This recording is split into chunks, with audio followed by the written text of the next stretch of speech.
Ladies and gentlemen, boys and girls, and lovers of drones everywhere, welcome to Thursday Night Live, back in the Stu studio. What up? Do the dance. Do the dance. Yeah, do that. Do the, what is that called? I just made it up, dude. I'm freestyling. Ah, okay, very good. Hey, everybody, welcome to the first show in 2020. Hope you're having a great new year.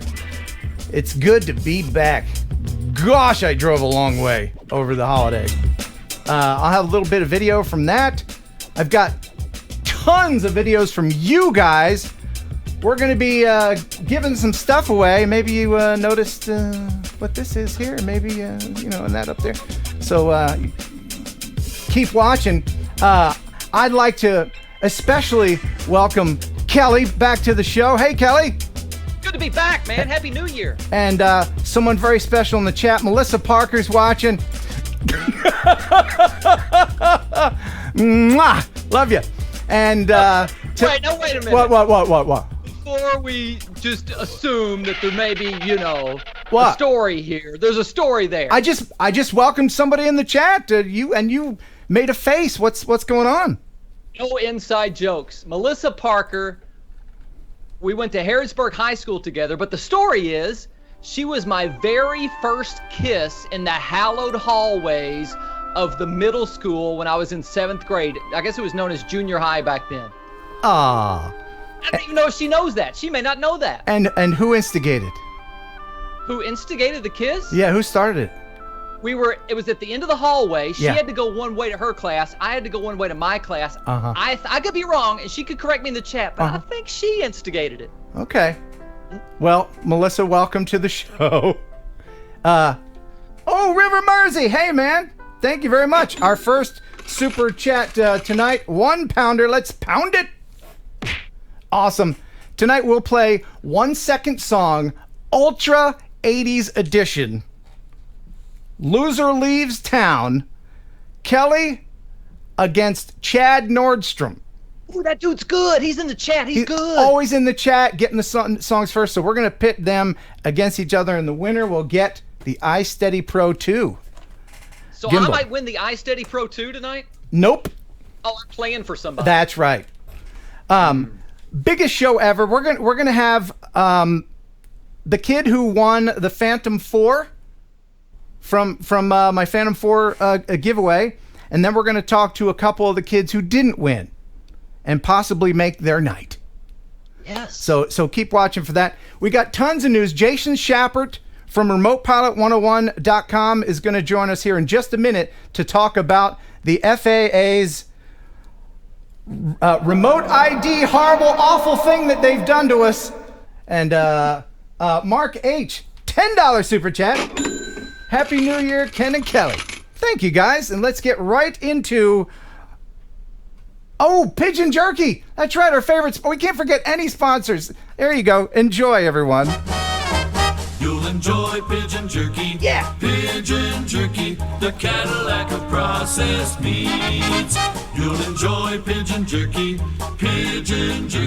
and you'll give your family a treat. Woo! It's balanced nutrition to help them grow. Yeah. And it's full of fiber to make them go. Here we go. You'll enjoy Pigeon Jerky. Pigeon Jerky, the Cadillac of processed meats. Yeah! All right. Thank you, Pigeon Jerky, for being our sponsor. And thank you, Gray Bearded Drone Pilot, with our first super sticker. Stickers, I like stickers, yes I do. 20 pounder. Pound it.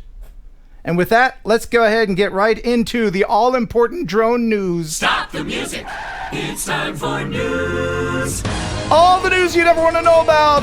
Let's head on into the drone news rule with Jeff Sills. What's happening, buddy? Well, Happy New Year to everybody. 2020 is going to be a blast. I can feel it. Mm-hmm. So tonight's drone news is brought to you by GPC Custom Drone Cases, providing you with the highest quality professional cases, so your investment is always protected when it's not in the air. Custom cases are also available by request. GPC, designed for life. Be original, be blue. Use the discount code TNL10 for a 10% discount on all purchases at goprofessionalcases.com. Link in the description. Absolutely. Thank you, GPC Cases. We love you. We mean it. So starting off the news, it's on everybody's hit list right now. The FAA has released their proposed rule for drones and, I guess, unmanned aircraft, causing quite a stir. It's the end of the world as we know it. Or is it? Or is it? This is a proposal for rules for the remote identification. We expected this. They've been working on it for 3 years. This is not really a surprise as to the fact that they were going to bring it out. It was a surprise as to what was physically in it. It has a lot of restrictions. It has a lot of changes to the way that we use our drones currently. And those people that have drones that don't have the ability to broadcast where they're at and share their information, which there aren't any drones that I'm aware of currently that have this capability. Well, hold on. They would be limited. Let's back it up and pretend somebody's watching that doesn't know what the heck we're talking about. What's the basic nuts and bolts of the proposal? The basic nuts and bolts of the proposal is to set up, I guess, tiers of different types of access to flying drones. The top tier, of course, is having a drone that has the ability to broadcast using a radio signal and the internet, its information and where it's at. This would be, your Part 107 type drones, etc. It would be the highest tier level. And that would be required for being able to fly pretty much anywhere. So basically what you're saying, I'm talking to the person that just got their drone for Christmas and doesn't know what we're talking about. The FAA, the Federal Aviation Administration, the people that control our United States airspace, are wanting to keep track of all of the things that are in the United States airspace. And that is their right to do while drones are becoming more and more popular. And so they want a system in place where people can tell who you are when you're flying a drone. Right? Yes, and this is part of I guess a tiered thing that they tried to do. They were originally had the idea of using something called ADS-B that would broadcast, on the same frequency that drones or the airplanes use to identify where they were at. They had the Lance system where you could go through and select where you were going to fly and identify where you would be, and this would show information available to the FAA. But the systems didn't meet the requirements that the FAA was trying to put in place. ADS-B and other things would use too many frequencies because, we're talking millions of drones.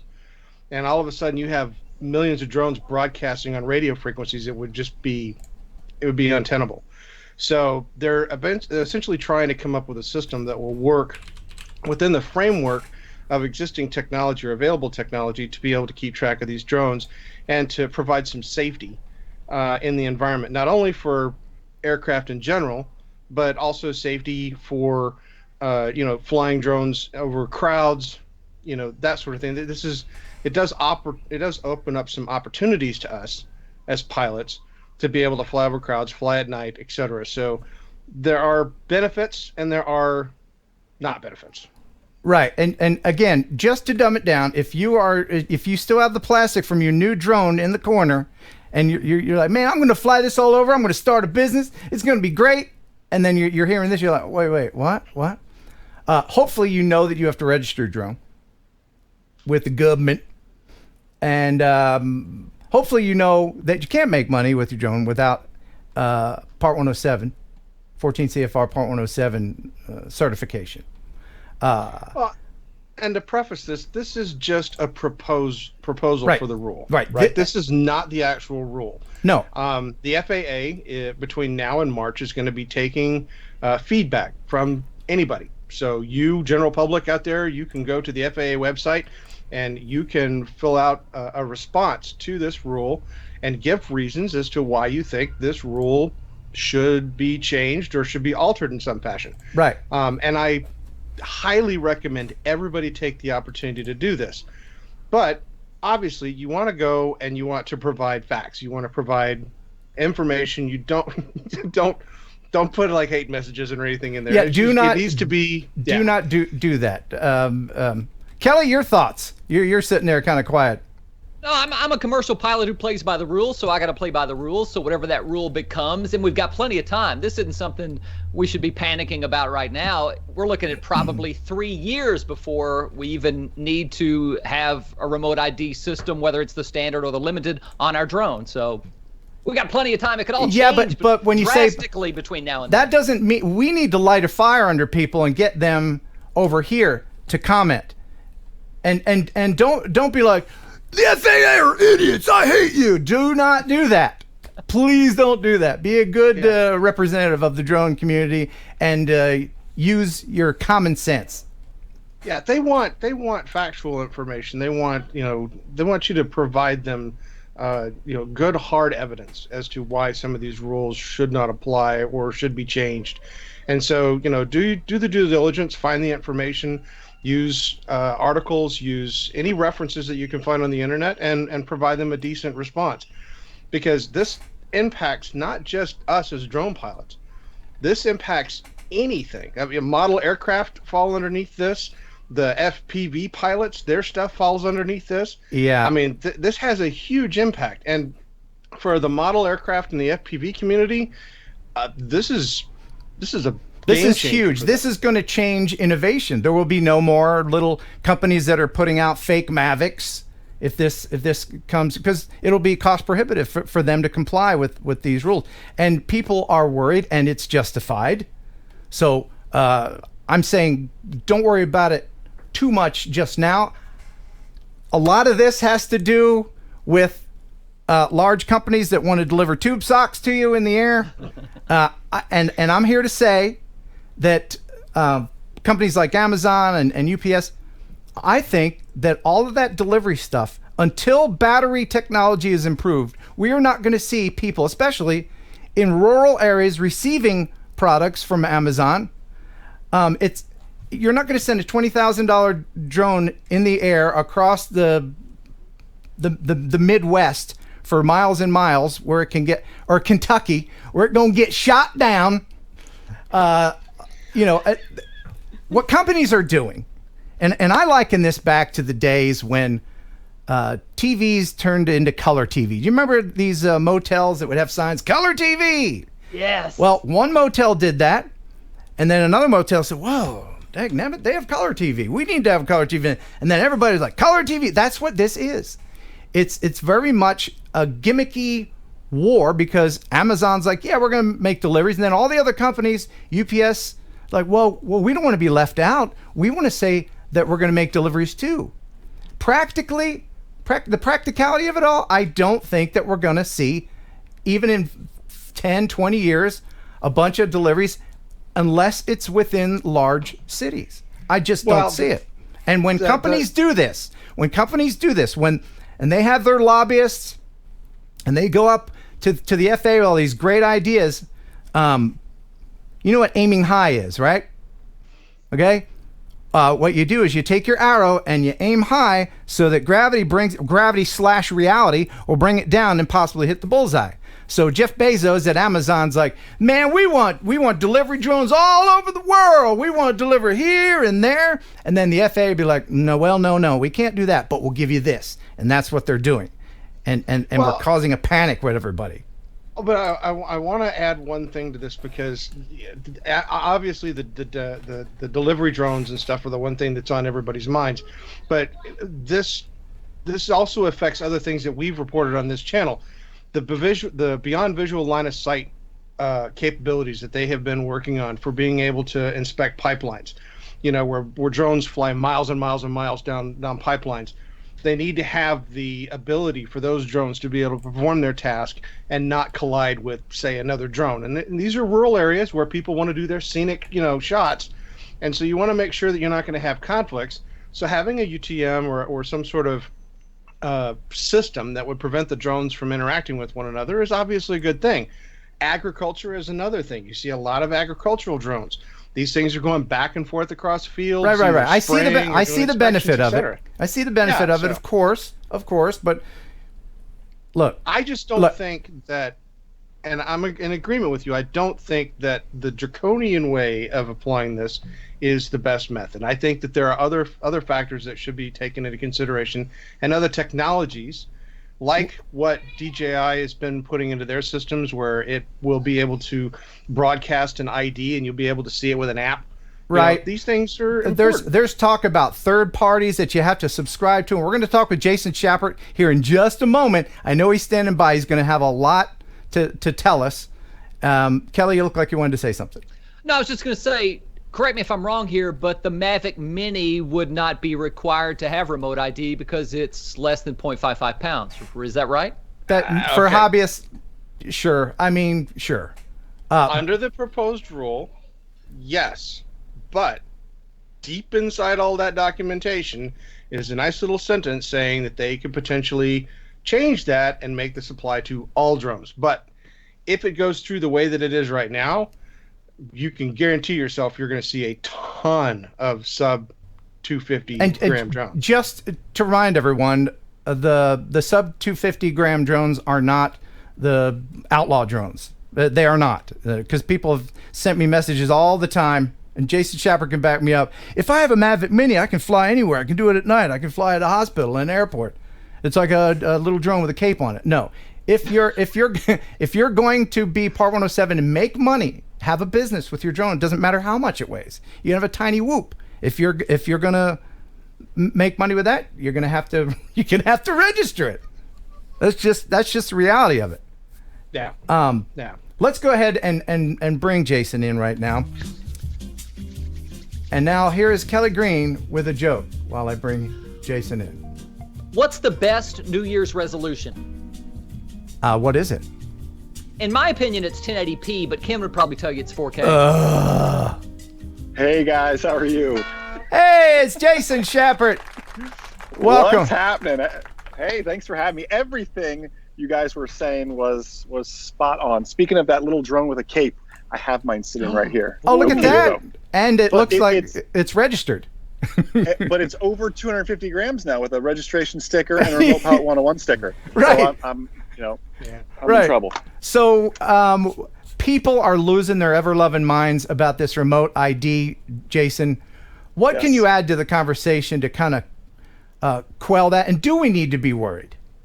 I don't think we need to be worried. And I've been reading the comments, and it's the same when the Mavic Mini came out as such a good example of this big PR kind of uproar with everything. I think Jeff really said it best, too, that there are benefits and there are disadvantages to this. Some of the benefits of where I believe this is going to go, and I shared this in my video this week, is we're going to have operations beyond visual line of sight because of things like remote ID. We'll have a night flying ability because of remote ID. We want to integrate into the National Airspace System. We want to be called pilots. Well, we have to play by the FAA's rules. And just yesterday, January 1st, it was mandatory ADS-B for all manned aircraft. We just went through the same thing in manned aviation with ADS-B. Every single vehicle on the ground at major airports has ADS-B. Everything is being tracked. They want to know where you're at. I know people are freaked out by this big brother watching me sort of thing, but if you're someone who is following the rules and doing your job appropriately, you're smart enough to see this as an asset and not as big brother watching me. Okay, well, let me play devil's advocate really quick, because there's talk about the different flavors of this. Yeah. And people are worried about being in rural areas, and they're saying, well, I can't fly if I don't have an internet connection. Can you speak to that?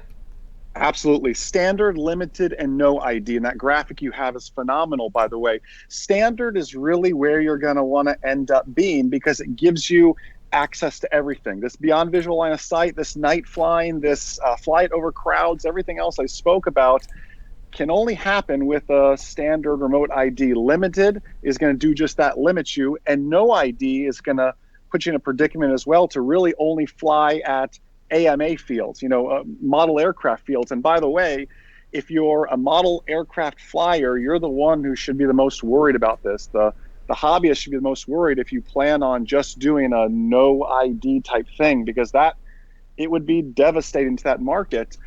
if you chose not to go with it. But, we had just as much of an uproar when we had to do ADS-B. And in 10 years, it'll be weird to see an airplane without ADS-B. In 10 years, it's going to be weird to see a drone that doesn't have remote ID. It's just something we're going to all really adapt to. To your question, though, what if I don't have cell service?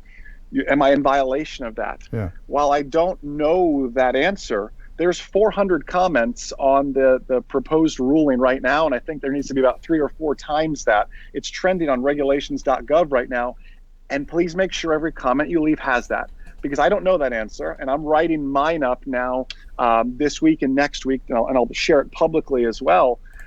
That's one of my biggest concerns is, what if I'm in a rural area and I just don't have cell phone reception? I want to follow the rules, but help me follow the rules when I don't have cell phone reception.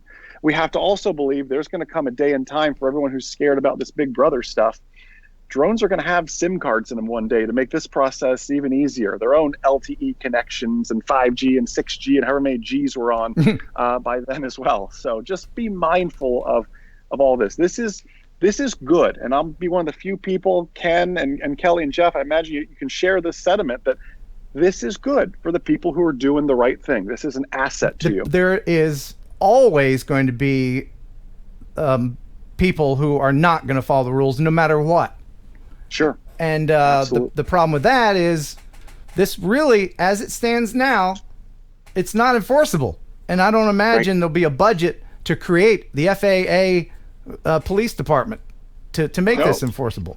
And I had something I wanted to put into this, because I was kind of surprised in one aspect to this, was the exceptions that they had on the rule, right? What was considered an exception. Because the one thing that I thought about today is that, imagine the impact this has on the media using drones, or television using drones, the movies using drones. I mean, this impacts every single aspect of drones other than what they had listed as their exceptions. And all of those corporations and all of those businesses, you're not going to tell me that the movie industry is going to be like, we can't fly a drone out in the boonies chasing a car down a street with a helicopter and explosions. Yeah, it's not. No. Everybody's talking about this like it's a foregone conclusion, which it is not. What do you think, in your professional opinion, Jason, is the likelihood that this will pass? Well, I believe it's going to pass, maybe not in its current form. And for those of us who don't think the public has a say in this, and I've seen a lot of the naysayers, the FAA is required by hand to read and go through each and every comment. And a lot of those will end up getting published with responses from the FAA. So, Ken, your point of don't just, the FAA is an idiot, that you're not going to get a response from the FAA if you say that. But your thoughtful responses will, or your thoughtful comments will get a response from the FAA. To Kelly's point, this is 3 years, I think, is going lightning speed, super fast. I don't think we'll see it in 3 years. I think this is a 3 at the earliest, 5 more realistically type of year plan.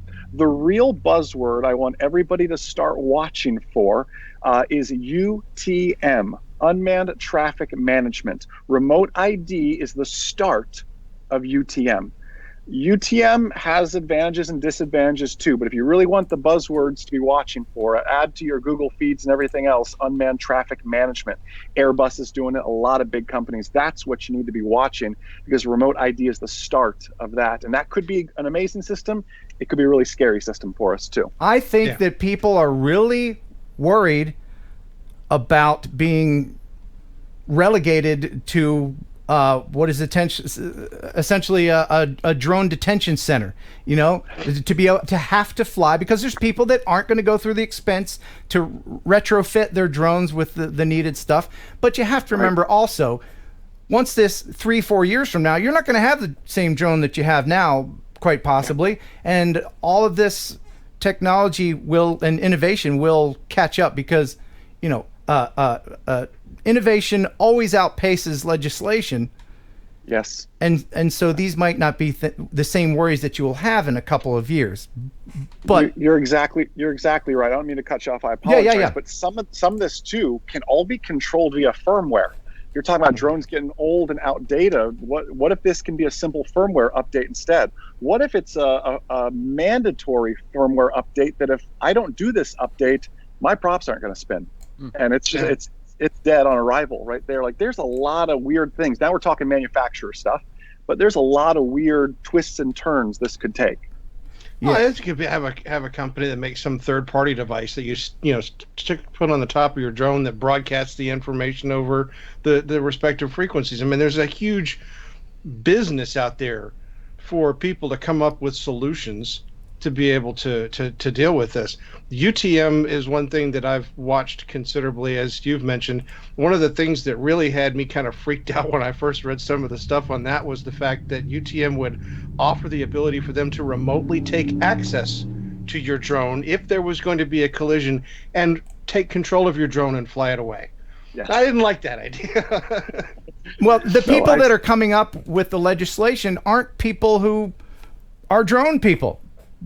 They're not. A lot of people are just ignorant of the real world things that need to be done to keep everyone happy. But I think the drone community as a whole is worried that the Jeff Bezos type people are going to get the preferential treatment ultimately because of money, and then the rest of it, it's a battle for the skies. Like, if you're not able to have a drone that has all of this technology in it, you won't be able to take off at all, or you'll be able to fly it up to 30 feet and that's it. Or, I mean, there's crazy stuff that will pass through legislation and become regulations and without even giving a thought, which is why it's so freaking important to go online and let the FAA know what you think about all this. You use elegant language. Not hold back on the exclamation points if you can. Yeah, I mean, I'm a cinematographer drone. I like to go out and film stuff, and the ability for me to be able to just go and get in the car and randomly drive off till I see something that's worth filming, is one of the things I love doing. But the problem is that under some of these proposed rules, I wouldn't be able to do that. And that's the reason why I'd like to see those things changed. Couple questions for you, Jason. Sure. What about rednecks? You mean those who fly the outlaw drone? Is that who you're talking about? No, I'm saying, like, for real, in the real world, if Amazon wins the skies and starts sending stuff, here come my tube socks, somebody in Kentucky, sorry, Kelly, they're going to be like, man, I tell you what, look at that thing, honey, get the gun, here comes another one, let's see what we got. What do we got here? Oh, man, shoot that thing down. They're not going to care. They're not going to care. What about rednecks? They have not taken Kentucky into consideration. Unfortunately, there is no remote ID on people like Kelly, but maybe we should embed a monitor on it just to be safe. I don't know. That's my proposal. Yeah. Now, on a serious note, what about hackers? Can these signals be faked? Like very much like the people that develop technology for me to be able to send a text to someone as someone else. They can disguise their ID. There's all kinds of things that are going to happen that need to be taken into consideration. All sorts of crazy things. The big thing, too, is who is providing this service? Right now, the FAA calls them UAS service suppliers, USS. Is Amazon going to be one of those? I mean, who is going to be supplying this? Their estimate of $2.50, I believe that's per drone. I don't know what that's going to be per month. Who am I paying that to? That's not the government. This sounds like some, I'm all for capitalism, but who is putting this on that's actually doing this and providing this service? Because like you said, if it's Amazon, that's the USS, who do you think is going to get the preferential treatment with that? That's where we need to be careful in this scenario as well. Right. Yeah. Kelly? Is it going to get to the point, Jason, where 10 years from now, you're talking about 10 years from now, we're going to see this, or 10 years from now, we're going to see that. 10 years from now, drones are going to be separated into two categories, toy drones or hobby drones, or commercial professional drones. To buy a commercial professional drone, you have to have a Part 107 and show that to make that purchase. Wow, that's a bold prediction. I could certainly see it moving that way, but at the same time, just like Jeff said in the news earlier, that there's that tiny little one line, that 300-page monster document that doesn't it talks about weight, but then talks about, well, we can change our mind too with all that. What if this happened to all drones, all toy drones, whatever you want to call them? It could be out a company-wide thing, and you've got to show your Part 107 certificate in the line at Best Buy. You never know where this could really go. By the way, WG Brown, he says, why banging on Kentucky? I do it because Kelly's in Kentucky right now, and that's the only reason. I love Kentucky. I do. It's my 50th favorite state. Okay. no, I'm just kidding. What am I saying? I don't know. So we don't need to worry. Business as usual for now. Yes. Next 3 to 5 years. 3 to 5 years. But we have the power to influence what happens. Absolutely. This is our chance. Our comment window is limited. You need to start writing those up over the weekend and send those out. And again, you don't have to share my concerns, but my concerns are who are these USS? What type of people are they? Again, I'm all for capitalism.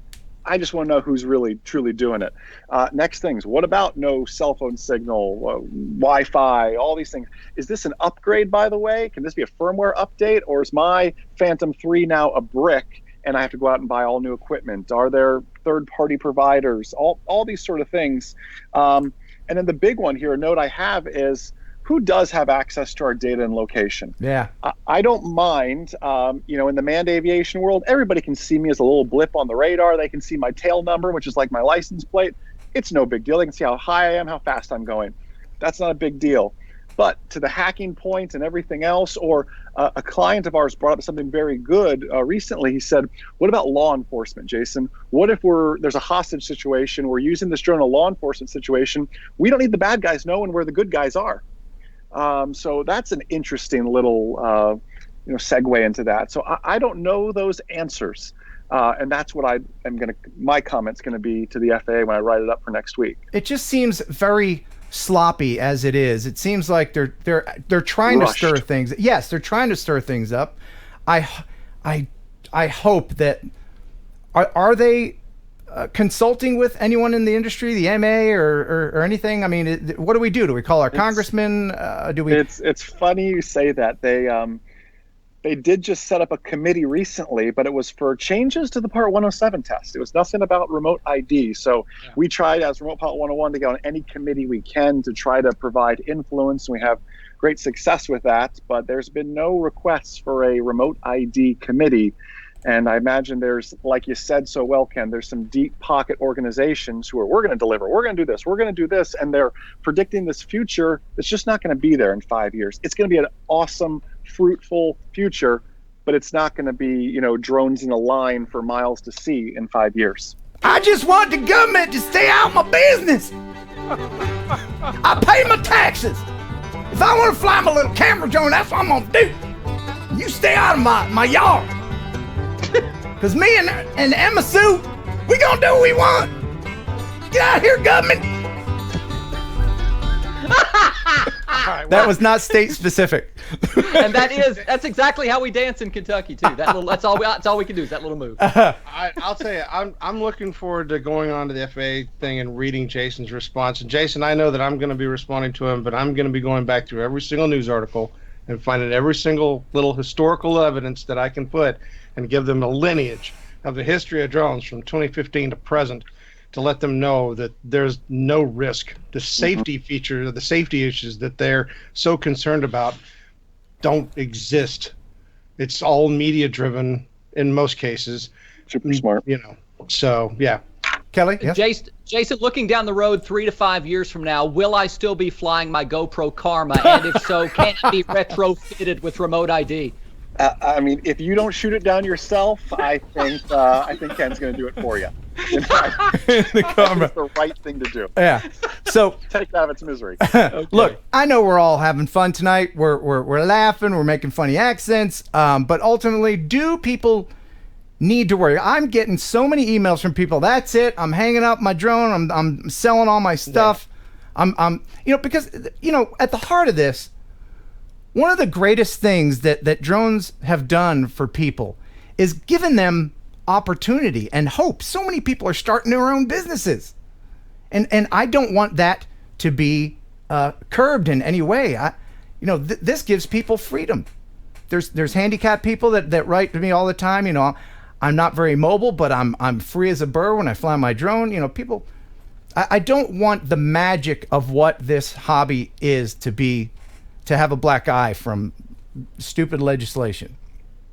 No, it's all the hype, clickbaity videos and articles out there that are pushing this. That's why I appreciate you guys just being such a voice of reason. And again, if you don't take anything else away from my little segment here, it would be, if you're doing the right thing, this is an asset to you. If you're following the rules, this is a benefit to you in the long run. Seriously.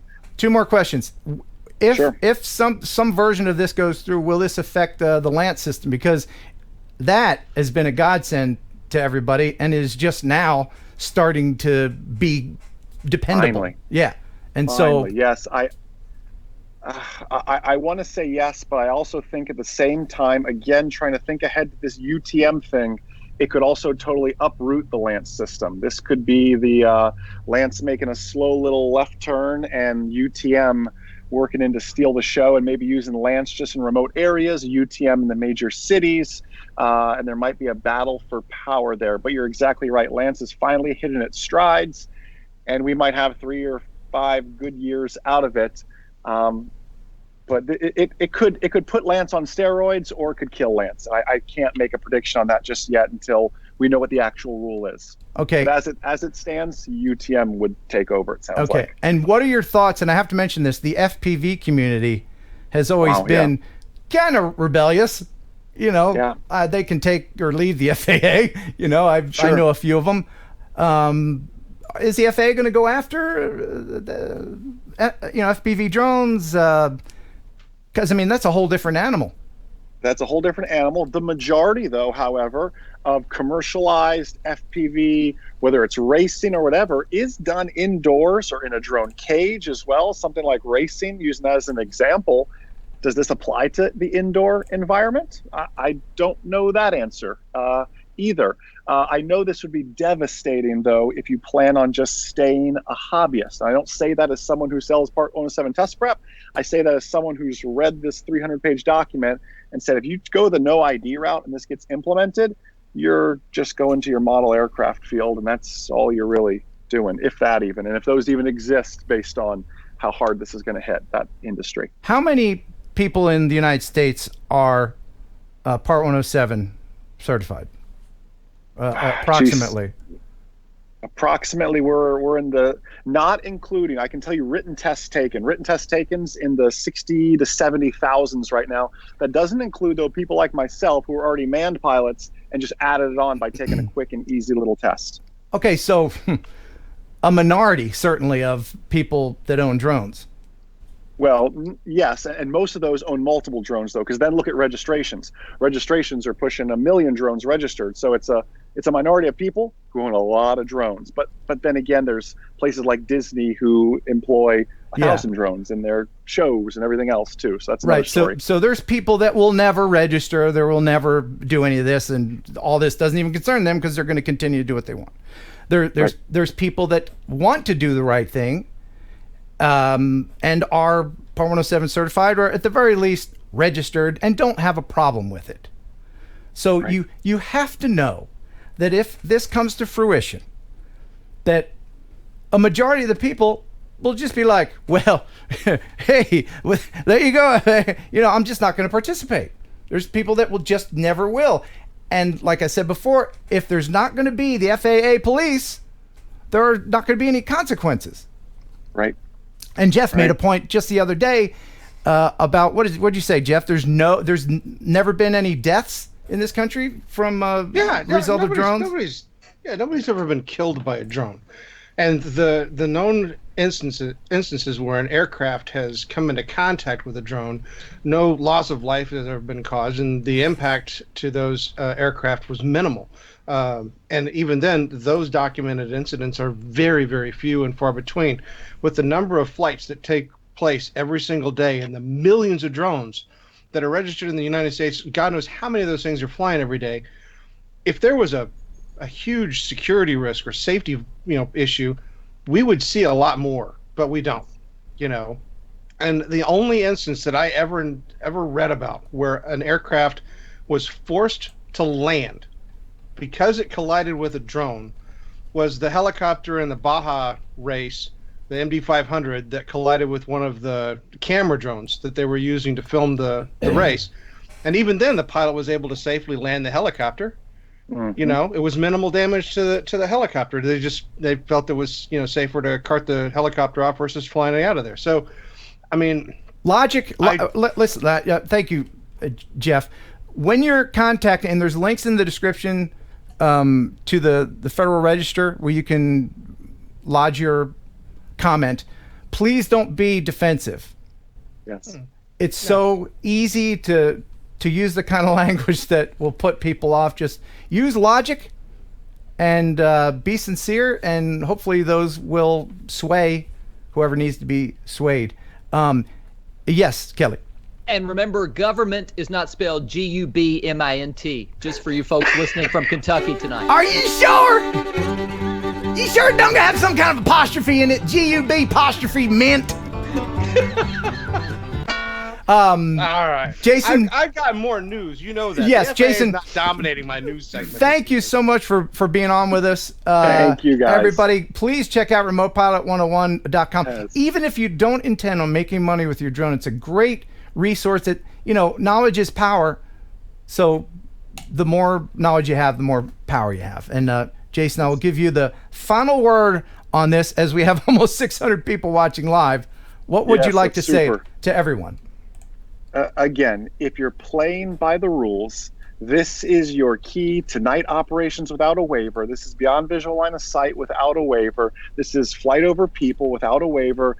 If you're playing by the rules, this will be an asset to you and to your business, and it opens up so many opportunities. Like I said, it could be Lance on steroids. They can really, truly tell where you're at if you're playing by the rules. But you need to make your comment, and hopefully you share some of the same concerns. There's the privacy, there's the no cell phone reception, there's a few little things in there that need to be sorted out.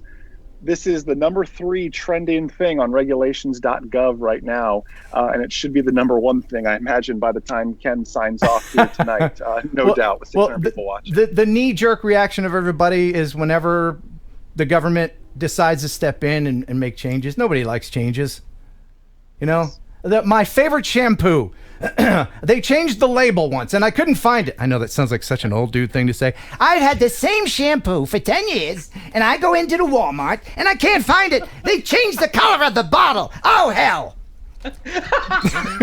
Anyway, Jason, thank you. There's links in the description for remotepilot101.com. Use Heron18 to get 30% off. Jason Schappert, thank you so much for being on. See you guys next time. Thank you so much, guys. See y'all. All right. See ya. All right. See ya. And now back to the news. Yeah, there's other news. So next we have drone developer Skydrive recently successfully conducted the first test flight of its cargo drone in Toyota City, Japan. Yes, they did.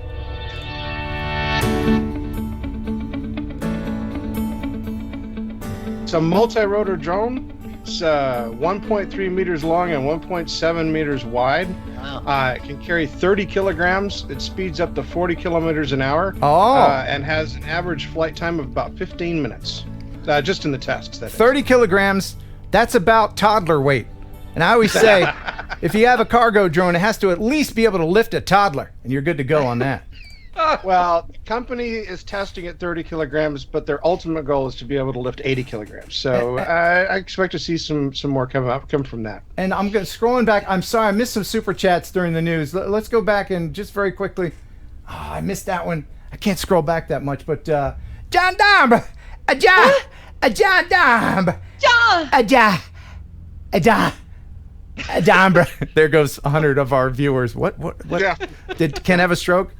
He says, can't believe we're talking about drones on a drone show. At last. That will stop the comments moaning about, I thought this was a drone channel. Missed you, Kelly and Jeff. Thank you so much for the 10-pounder. And let's pound it.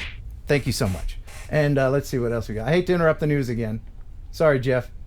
Don't want to. Oh, right. Arizona, Mr. Pickles. Thank you so much. $10 super chat. Happy 2020. Just wanted to mention Jason using his course for 107 study, but he needs to update his video and his course about FAA number placement on drones outside now. Right. Thank you for that. Someone else asked why he is wearing 2 watches. And the reason for that is me. I forgot to ask him that.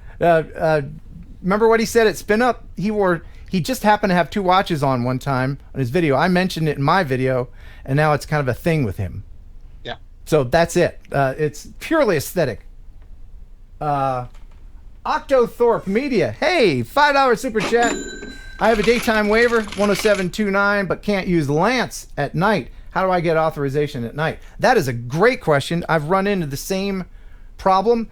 Apparently, you can't just plug into Lance that you have a daytime waiver, but I usually just kind of make my flight plan and go anyway, as long as you're letting them know. If it's okay, if all the other warnings are green, then I would say you're good to go, but I would triple check on that. But that's what I do anyway. And what else? Gray bearded drone pilot, 2-pounder. Let's pound it. Sounds like the lunatics are running the asylum. Yes, indeed. And River Mersey, a 1-pounder. Thanks, man. Appreciate it. All right, now back to the news. And all our other guests, please stand by. We're running late tonight. Jeff? All right. So we have a couple of new drones that are coming out into the market. One of, X Dynamics has got their new drone that they're going to show off at CES. But another company, 00 Robotics, promises to give us something that we've never seen before by giving us our first compact folding bicopter. Oh, yes. This is what is it called there, Jeff? The V-Copter Falcon. All right. And I hear it's pretty Falcon good. Yeah. Hey. Yeah. I'm excited about this. Uses the same tilt rudder capabilities that you see in the Osprey that's currently used by the military. So very similar in design and idea. We haven't actually seen a flying system, but they are taking pre-orders for this. We're hoping that by CES we should see an actual flying model. But it has some amazing specs. 50 minutes of flight time, some extremely fast speeds up to 40 kilometers an hour as an estimation, and a very robust flight envelope. And this is, it's got a pretty impressive camera on it too. It's 4K camera, so it's not something to laugh at. Some of the specs on this are definitely worth checking out their website. Yeah, and this thing is apparently a lot quieter. It's got huge propellers on it. Yes. And so you don't have to worry about keeping your arm. If this bumps into your arm, it's going to lop that thing clean off. It's going to be a clean cut. You don't have to worry about getting clean. Yeah, you don't have to worry about getting those gash marks. No gash marks. Through bone. This thing, that's it. Nice. Yeah, very nice. yeah. I actually did contact the company and asked them if I could test drive it for them. I've invited them to be on the show, and I even said, we're very Falcon excited about your new drone. That probably killed it right Oh there. yeah, they're like, this lunatic. We forget it. Delete.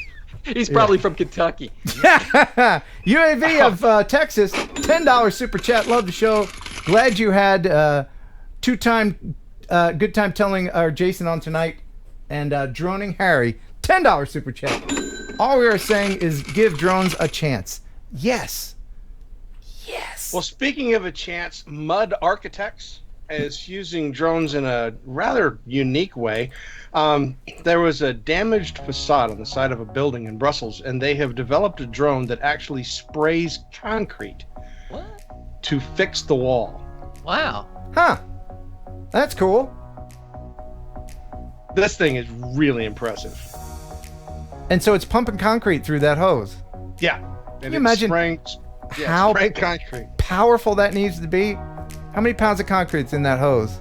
Good Lord, I would not want to even try to guess. That has got to be a fairly heavy lift, but it's distinctly using the same design we've seen for like the firefighting drone and some of the other heavy lift drones, the ones that could go up and spray off the windows on skyscrapers, etc. If you're going to be flying, why don't they cover the wall in Swiss cheese? Yeah, I think they're just that's paint there or something. Yeah, I think that's part of the decoration that they do afterwards once they spray it. What's interesting though is that I guess the light coating of cement that this thing was able to distribute on the wall was enough to reinforce it so that the building itself was, I guess, sturdier and stronger after using it. If you're going to be using a drone like that to get near walls, don't you think front forward prop guards or a stick or something to prevent it from actually hitting the wall? Just a thought, guys. Yeah, just a thought. And Jack Bisson, $20 super chat. Amazon is investing heavily in hydrogen fuel cell tech. Yeah, that may be the next leap forward in battery/power technology for drones. So next in the news we have, I guess this was our Christmas story that was going to wait. Iowa City had an accident recently. The University of Iowa laboratory crashed one of their drones in the front yard of, I guess, a mobile home park, taking out all of the Christmas decorations. But what was impressive was that the drone that they crashed was valued at $300,000. Oh, man. So yeah, this was not a small drone. And it crashed in a trailer park? It crashed in a trailer park and took out all of the Christmas decorations that they had in the front of the property. No one was injured, but it was about $100 worth of damage to the yard. Oh, my God. But it actually did $300,000 worth of improvements to the trailer park? There it is. Yes. Yeah. See how we can read each other's mind? I was like, come on, do a trailer park joke. Come on, do it. Vantage Point Video, $10 super chat. Or no, a super sticker. #1 fan. And by the way, I'm in a trailer right now, so I can only make fun because I'm living in a trailer myself. All right, so Not next true. in the news that I have, this one was, I guess, fairly interesting because the article title had me stop for a second. Chinese pig farms jam drone of crooks spreading African swine fever. It was too good to pass up. So as I looked into this, apparently the way that this works is that there is a group of criminal gangs that are faking outbreaks of swine fever in farms, forcing farmers to sell perfectly healthy pigs at lower prices. So they use drones to drop pork products contaminated with African swine fever into the farm. So the farmers have taken up the ability to use jamming devices to jam the drones and take over the drones to prevent them from being able to conduct this effort, which is apparently quite a battle between them and the criminal gangs. Okay. Definitely something new, something different. I wanted to give you guys something, original. You did. DJI is at it again. They've patented a land-based vehicle system with a built-in camera and a new gimbal system. This is, I guess, a patent for an upcoming launch of 2 new DJI products that include a gimbal and what sort of looks like a Ronin 2, and then this motorized vehicle with a built-in camera. Is this like a fancy RoboMaster? That's the thing. I'm guessing that it is. I mean, it's pretty big. The wheels are fairly impressive, but I'm trying to understand the application for this. So just more information, I guess, as it follows. If this ever actually sees the light of day, I mean, patents come and go. So that's what I thought the RoboMaster was initially. I thought it was a camera platform. If this is a camera platform, and it looks like it's got a bunch of springs and shocks and stuff on it, if they can have something like that will roll across the ground and, like 4th axis gimbal kind of thing, that would be kind of awesome. Yeah, you could probably have quite a bit of fun with something like that, especially if it moves at a good pace. So yeah, and if it's big enough to carry a toddler. Haven't you ever been down to the toddler testing center? You haven't been down there? It's a big nondescript building, like one of those Googleplexes, and then they have a warehouse just stacked pallets high with just toddlers, just random, all kinds of age toddlers from, and they'll bring one down and they'll test out a product, and I think they'll no stop. They throw them away when they're, I don't know, they recycle them or something. No, just stop. All right. So we're gonna look back in history. Back in December, we had essentially what was an anniversary for one of the first drone accidents that was ever reported. Marcel Hirscher was taking his second slalom run at the Madonna di Capogliego, Italy, when a drone fell from the sky, nearly hitting him mid-run. Oui, il est pas parti pour assurer là. Oh! Kelly, have you never seen this? No, that's awesome. Oh, yeah, I think this- it's fake. It might be fake. Though. No, it's not fake. No, this is not Yeah. fake. This is one of Wow. the first recorded instances where a remotely piloted drone with a mounted camera nearly hit somebody. And it missed him by inches. Did they not take that drone first to the toddler testing center and check it out? Yeah, man. See, that's what I'm talking about. What the heck? They did, this was not it didn't have the TT sticker on it like UL got it. Labs. The toddler tested the TT. It's totally a real thing. Yeah, it Well, wasn't. Marcel Hirscher recently just retired, and so that was one of the reasons why this had come up in the news. And definitely worth remembering, one of the first instances of an actual honest to God drone incident. So $5 super chat. Thank you from Williams Aerial Media. My new Mavic 2 has RFID on-off option. Does that mean it's already giving out flight info? No. The Mavic Mini actually has the same thing. that's not enabled yet. It is a It's not. No. It is a feature that DJI has developed. They've built it. They've got the apps created. They're just waiting for permission to be able to release it. Yeah. And the other super chat was from Craig Barber. Thank you very much. $10. Trailer Nasty. I don't know what that means. But thank you very much for supporting the channel. By the way, just a quick aside, we have the most people ever watching simultaneously right now. So thank you very much. All the new people. I hope you're enjoying the show. Subscribe if you want to. You don't have to. I mean, it's just a quick, easy, you just click, and when you subscribe, if you want to, you don't even have to click the bell. I still get the credit for the subscription, and then you won't be pestered by all my videos.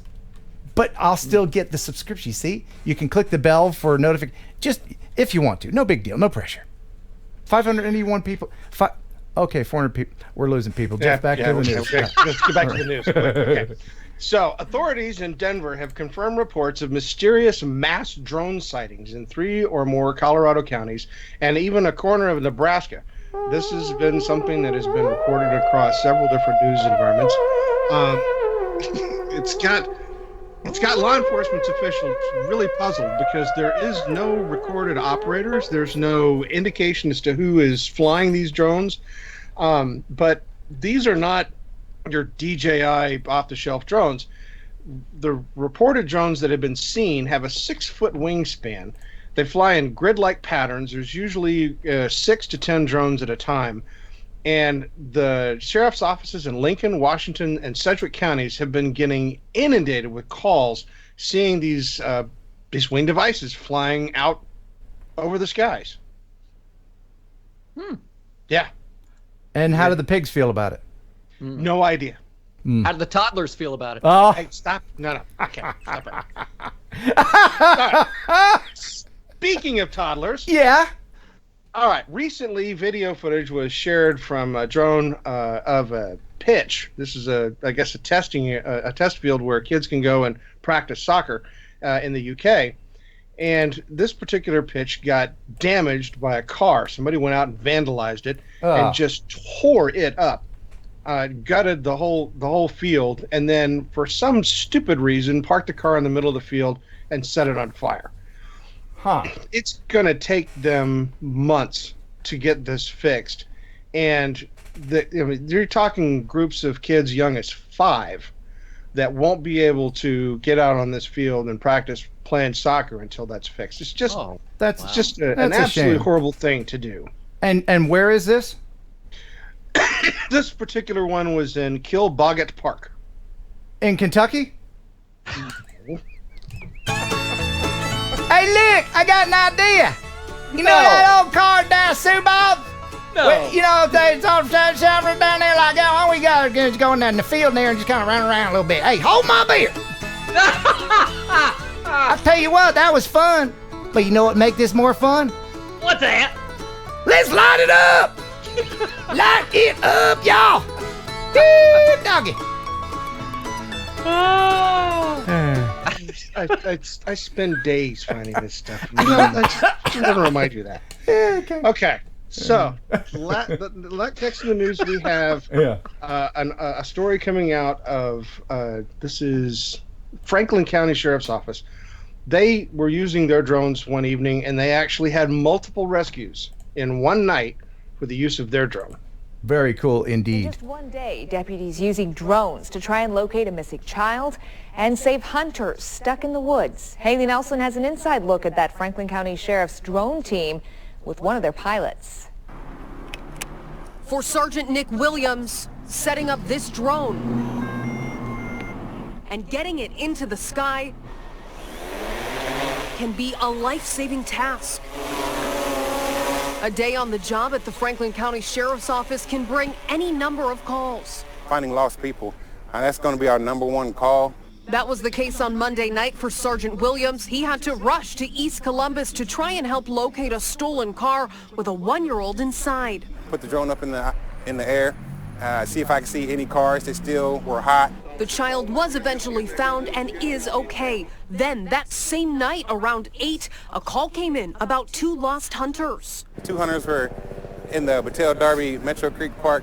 They were hunting. They found a deer, but then they lost their way. Sergeant Nick Williams says all of the technology and different features on this drone can mean the difference when it comes to finding a missing person or even saving a life. I got the drone up in the air within seconds, to tell you the truth. From being in the air and using our FLIR camera, I was able to find the hunters.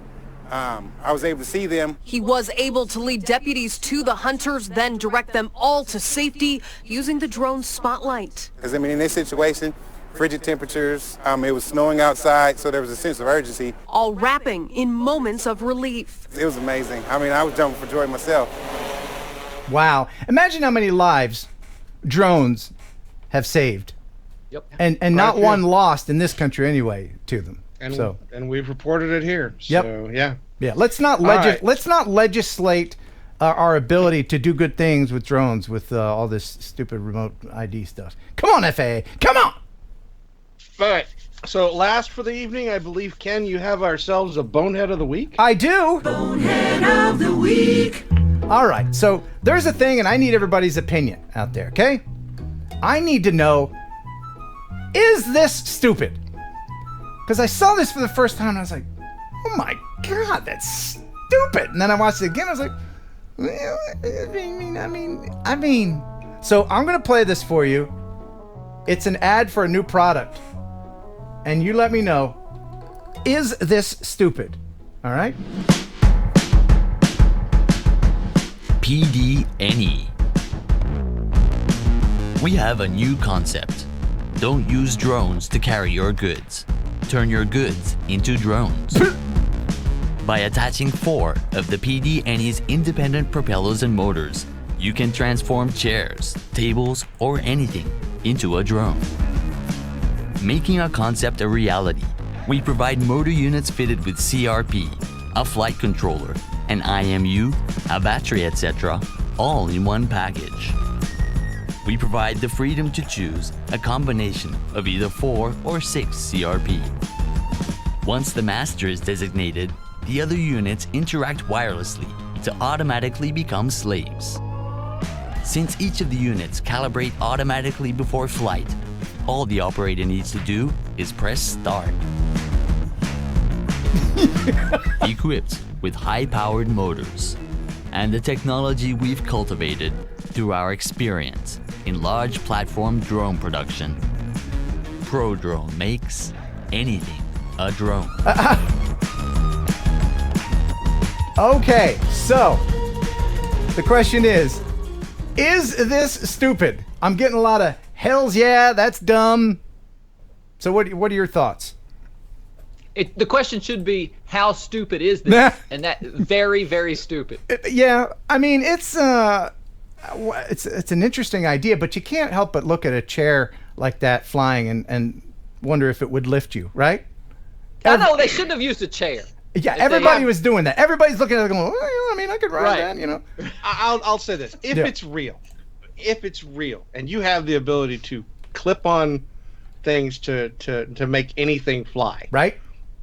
that would be kind of fun. I mean, there's obviously some really kind of bizarre things that you'd like to clip it onto and fly. I mean, take a laundry basket or, you know what? In the backyard. It looked like those clips were either big enough for a chair arm or a toddler arm. Can you imagine hooking those up to your toddler? Your kid would be like, "Yeah, Daddy, I want to." No, stop. Yes, we do. People are, Stephen Carpenter says the concept is very interesting. It did look quite dangerous. I think the consensus is that it is stupid. And by the way, I don't want to miss these super chats very quickly. Free range aerial, $5 super chat. Thank you. Liam Hantos, $22.99. I think that's Australian. Thank you so much. He says, "Hey Ken, can you explain the Australian drone laws? Still love your channel. I'll always, even though I have Australian internet and it always cuts out, it's still so good. Congrats on 100K, Liam." Yeah, Liam, I'm sorry about Telstra. That's the Australian internet company. So hey, let's recreate what for those who aren't in Australia, what it would look like to see this show using Australian internet. So Kelly, I just wanted to ask you, do you have Jeff, will you bring that through?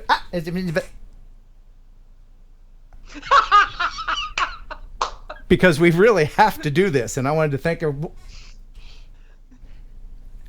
And that's the punchline. Thank you. Oh, that's comedy. That is comedy. And I thought you guys were going to join in, but that's fine. Ray Bob's Antics. Stayed perfectly still. $50 super chat. Good grief. Ken, I am of the opinion that if they retroactively take our rights, there must be compensation for it. And happy 2020, brother. Yeah, I think Ray Bob might be in the my government camp, and that's just fine. I agree. Ray Bob, thank you so much, you crazy super chatter. Vegas Buck 777. Thanks for keeping the conversation fresh. All the best luck to you in 2020. Yeah, man. For those who don't know, I recently became a full-time YouTuber. Not by choice. I was fired from this other job thing I had, but we'll give her a go. I'll give the old college try. I'm going to have a lot more time to get out there and visit people. Lots of exciting stuff coming up, so stay tuned. And the news has been sponsored hold by on. Go Professional. Hey, you got we got places to go? We got more super chats there, Jeff. Slow your roll there, Skippy. We got Steve O, Seattle, thank you. $10 super chat. Congrats on 100K. Here are 100 dimes to help you celebrate. And Droning Harry with a $10 super sticker. Thank you. Stickers, I like stickers, yes I do. Stickers, I like stickers more than you. And is that it? I don't want to leave anybody out. Is that it? Thank you. Once again, if you're new to the stream, we do this every Thursday. If you like what you see, then please tell other people about it and come back next week. If you don't like what you're watching, what the hell are you doing? Go somewhere else. No, stay here. They're all gone. They all left. All right, Jeff. Thank you for that news, man. Yeah, the news has been sponsored by Go Professional Cases, GPC, designed for life. Be original, be blue. And don't forget, use the discount code TNL10 for a 10% discount on all online purchases at goprofessionalcases.com. GPC, love you, mean it. And Jeff, thank you, sir, for all of that wonderful news. We'll see you another time. Can't wait to see what we find in 2020. Thanks for stopping by. Now get out. All right. Now, dibbity-dop, bitty-bibbity-boobity boop. Kelly, what's been new with you while I click a few buttons here? Oh, how much time you got? Oh, so much time. No, not a lot of time. What do you got? Did I tell you what my wife got me for Christmas? What? Everybody makes fun of me for flying a GoPro Karma. Do we? My wife may well be the most awesome wife in the history of wives. She got me a DJI Mavic Air for Christmas. Oh, that's true love right there. But, uh-oh, what? What happened? I thought, Ken's been raving about the Mavic Mini. Maybe I should save $500-600 yeah, and trade it in for a Mavic Mini. Yeah. But But, oh no. What? Then I thought, you know what? I fly a drone all week at work. If I get a drone for home use, it's like bringing work home. Plus, I'm going to have to buy a big fancy computer to edit the video. Then I'm going to have to start uploading more stuff to YouTube, which is pretty much what I do all the time at work anyway. Right. So I sent the Mavic Air back and got her money back. So now you don't have an Air or a Mini? Correct. So the big Christmas gift that your loving wife gave you just sent it back. That's right. And you think she's on board with that? Yeah, she's cool with it. She said whatever makes you happy. Okay. How long have you been married? 15 glorious years. Someone that's been married longer than 15 glorious years, let Kelly know why that's a mistake in the chat. What? You're what? I was married for 2.5 glorious years. And even I know that was a test that you failed. How did I fail? Merry Christmas, honey. Here is a representation of my love. What's that? You don't want my love? We'll take my love back to the store. That's fine, honey. Oh. Anyway. But wouldn't this be tantamount? Wouldn't this be similar to me buying her a vacuum cleaner for Christmas? What? I use a drone at work all the time. No. My job is using a drone. No. If I get her If you're a plumber and your wife bought you a new tool belt, wouldn't that be awesome? No. Do you associate tedium with drones like a vacuum cleaner? Not tedium, but I associate work with drones. Okay, well, I guess the point is to save money for college for your kid, maybe? No. No? I just didn't need it. I just didn't need it or want it. Did you even fly it? Oh, I never unwrapped it. Oh my gosh. I think people are killing me in the chat. I'm getting killed. Yeah, they are. All right. Wow. We'll just let that go on. I go back and I'll read all the chats later. I can't wait to see what you're going to say about this. Coming up on the show, we got some kids waiting. We have someone that's going to be on who is in the UK, probably up right now. It's going to be 4 a.m. there by the time we get to this person. Lots of stuff. We got 1 second song that we're going to play for this iSteady Pro 2. Someone will win. And I'm going to give away this Mavic Mini tonight. Oh. That's right. But not to Kelly, because he'll just take it back. But before that, just one quick video that I wanted to share. And you know our buddy from Alaska, right? Jake Sloan. Jake Sloan always sends wonderful things from Alaska, and he did it again. All you have to do where he lives is just point the camera at anything, and it's beautiful. Mm-hmm. So here is a video from Alaska. It's an FPV video through an ice cave. Enjoy. He says, hey, Ken, it was 5 degrees. Started snowing and the wind was blowing. Still, it was worth the 3-mile hike to get there and spend some time flying and exploring these caves with my FPV drone. Hope you enjoy it. The caves run all through the section of the glacier. I hiked through this particular cave that runs about 2,000 feet from the bottom entrance to the top opening and exit. When hiking through the cave, I climb up about 600 feet in elevation to get to the top. Cheers, Jake Sloan.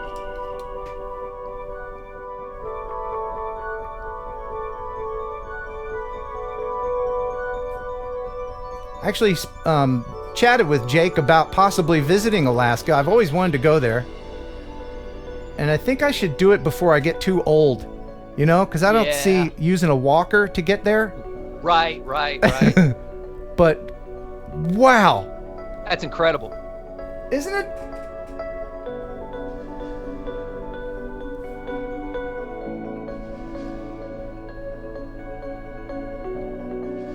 You could tell the ice is old. It has that blue tinge to it. Would you go in there? Would you walk in there, Kelly? Yeah, absolutely. Each one of those rocks, if they just fell into that's it. Yeah, you'd be done. Not to mention, you don't know the integrity of the... But look... Wow. Oh. Look where they are. Woo. Stunningly gorgeous. He's not going through that hole, is he? Is he going through that hole? Jake! Yes! Jake! How could you not go through that hole? You're Jake the Snake Sloan. Jake the Snake Sloan.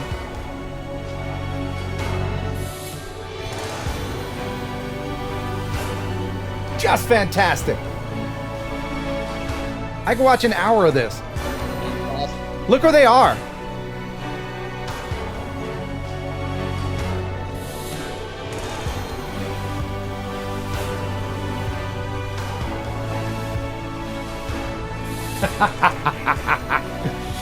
People are saying in the chat, that's what she said. Think back. That's funny. I've been binge watching The Office on Netflix. I've never seen an episode of The Office. You never have? You would love it. It holds up after all these years. Wow. Wow. Wowity wow. Well done, Jake. Should I go to Alaska and visit him? Of course, man. You should be on the road every week somewhere different. He said he would take me up here if I went. Yeah, that'd be cool. Wow. Still got your FPV drone? Is it still flyable? Yeah, that's something I'm going to post soon. Over the Christmas holiday, me and my mom went FPVing. Oh, no. How did that go? I was trying to impress her, and I crashed into a tree. I'll post that later. But let's go ahead and bring in the young man who won the Phantom 4. For those who don't know, I in celebration of 100,000 subscribers, I don't know if you can see it over there, but there's my YouTube silver button thing. Love it! So in celebration of that achievement, I gave away my original Phantom 4 drone. This is not the Pro, this is just a regular Phantom 4 on the channel. And you guys voted, and you voted for Keenan L. I'm just going to say Keenan L. Let's go ahead and bring in Keenan while Kelly tells us a fabulous joke. What happened to the man who shoplifted a calendar on New Year's Eve? What? He got 12 months. Alexa, tell me a joke. Why did the raven get kicked out of the tavern? Why? Because it was a crowbar. Ah! Caw! Oh, she even did the noise. I think Alexa won that. Yeah. All right. Looking for Keenan. Keenan, are you there, buddy? Yep. Hey, man, welcome to the show, my friend. Welcome. Thanks for having me. Can you turn up your mic or get a little closer or something like that there? Can we hear you? Testing, 1, 2, testing. Testing, 1, 2, 1, 2, testing. There you go. Hey, man, congratulations. Here is your drone. Are you looking forward to getting it? I am. Yeah. So what kind of plans you have for it? Well, before I can do anything, since I'm not 16 yet, I just study for my Part 107 until I can take the test, because you can't make any money until you do so. Right. But then, besides that, just practicing flying, just editing videos, taking good photos, taking good videos for realtors, just practicing. That's the key. Now I'm going to play your entry that people voted for the contest. So here is your entry. Ken, congratulations on 100,000 subscribers. I've been watching you for quite some time now, and it's really awesome that you hit this milestone. I'm here making this video today for a chance to win your Phantom 4 drone. I sent you a letter about a month ago stating that I wanted to open up my own drone business when I turned 16, and I still hold true to that today. I've been flying my Spark for 4 months now, and I absolutely love it. I have almost 17 hours of flight time on it, and I don't plan to stop. Obviously, you're gonna need some money to start a drone business, so 2 weeks ago I applied at Chick-fil-A in order to make my dreams of that happening come true. I would love to win your Phantom 4 drone, because if I can do so, it would lift a huge financial burden off my shoulders. I would be able to start my drone business with it, and it would be really awesome to own a drone that you used in a bunch of your videos. Thank you so much for holding this giveaway, and congratulations on 100,000 subscribers. You deserve it. Yeah, man, that's great. So you're working at Chick-fil-A, and that's cool. Yeah. What's that like? Is it fun? Yeah, I got the job about a month ago, and I like working there. It's a good job. And they let you eat all the chicken you want? Yeah, I get some free food. And are you sick of it? Because I can't imagine ever getting sick of Chick-fil-A. No, it's good. I worked at an ice cream joint when I was your age, and they said they had like big vats full of toppings, and one of the flavors was vanilla Oreo thing. So it had a big freaking jug filled with just Oreo crumbs, and they said, "Yeah, eat all you want." Like 15 minutes in, hog. Was so totally. I couldn't eat Oreos for a year after that. I was so sick of it. But anyway, no, you're going about things the right way. How old of a guy are you? 15. 15. Okay, very good, man. You plan on turning this into a business, Yeah. right? And what grade are you in when you're 15? I'll be in 10th grade. 10th grade. All right. And all your friends are jealous that you won this? Oh yeah. Yeah. Very cool. Now, I just wanted to say thanks for participating in the contest. I wish you all the best of luck with. You're going to take care of her, right? Yeah. You're going to report I'll back take to me. good care of You're going to talk to her at night. Yep. And don't keep her in a dark closet. She gets scared so easily. And so that's great. Now, what I like to do with some of our guests is play a thing called Would You Write It? Have you ever heard of that? I have not. You haven't? Okay. So it's usually this thing for the new people watching, contraption that someone has built where you can ride in a sort of quadcopter drone type thing. It's a manned drone. And I play one of these every week, and they're usually something that would kill you dead if you got within the props. So this week's doesn't have a lot of information, but the question remains, would you ride it? And here is that video. Let me know in the chat if you would ride this thing. It looks kind of crazy.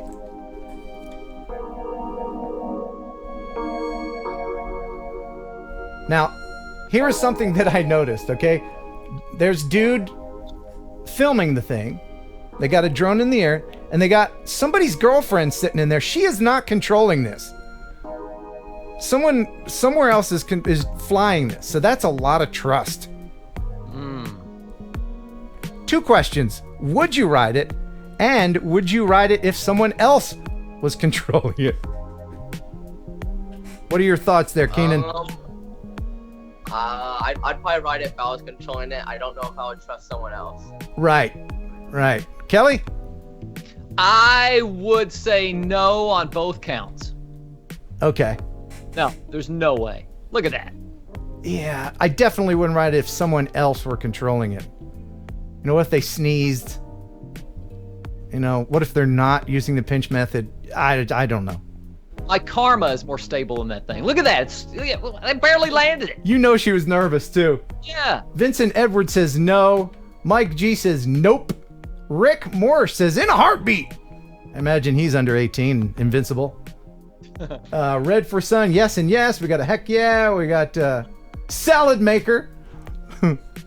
So, of course, you have to wait until the props are done spinning before you get out of it. Or you're going to lop off a limb. So, I guess the majority of the people are saying no.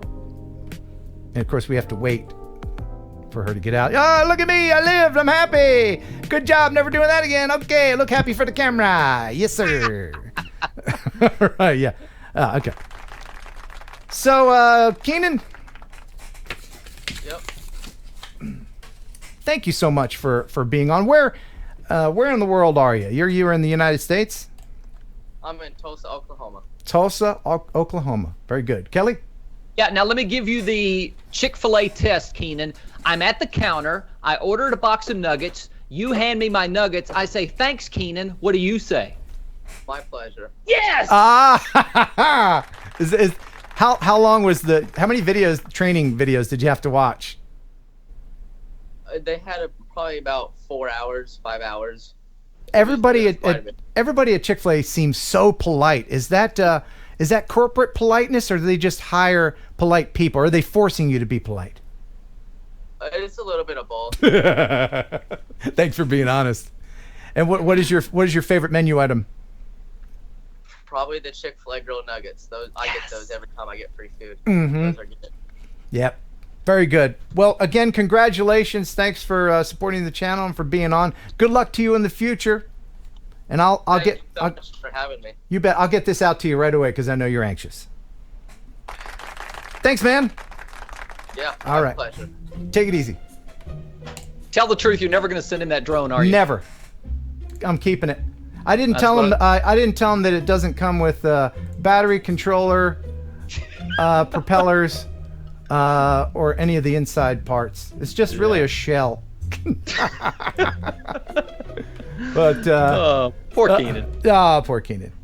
All right, so let's share another video before, and I got some actual mail. What? Yeah, I got some. Should we do that? Yes, I want to hear some mail. All right. We just got a letter. We just got a letter. We just got a letter. We just got a letter. Wonder who it's from. Well, it is from some nice people. If you would like to send an actual package or letter to me, you can do that. Ken Heron, Box 1281, Huntington, Tennessee, 38344. I got a bunch of Christmas cards and stuff. I got one from the McDonald's. It says, Merry Christmas with some firemen on the front. Oh, I thought it was from a McDonald's restaurant. No. I'm like, what?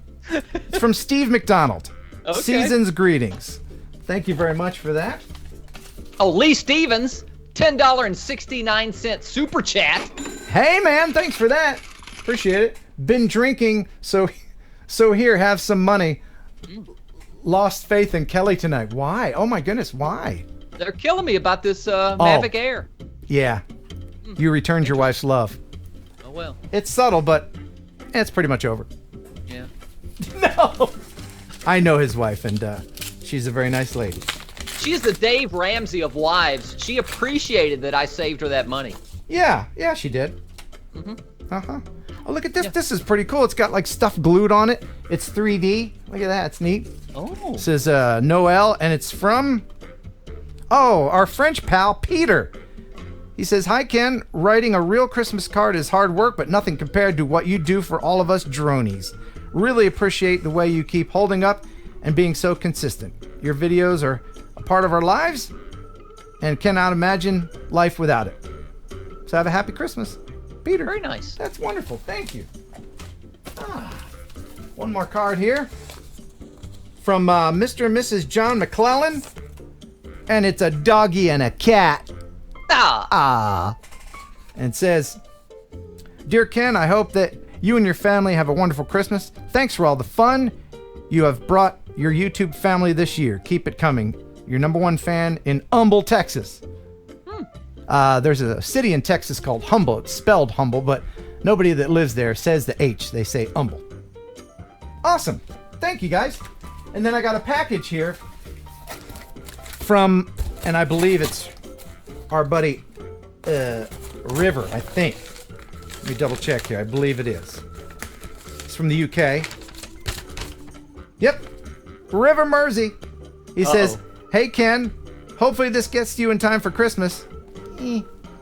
All I ask of you is that if you break this one, please also do it on camera.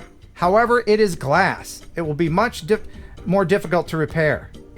Oh, goodness. So he sent me something fragile here. In here. It's very well packed. I have not opened this yet. Okay. Oh, dear. Please don't be broken. Please don't be broken. Oh, cool. What is that? This is one of those UK telephone booths. Oh, nice. It's like a Doctor Who thing.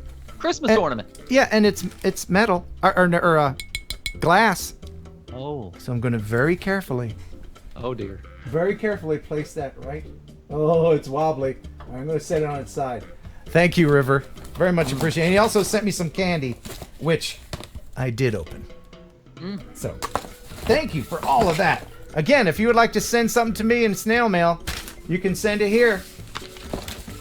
Right like that.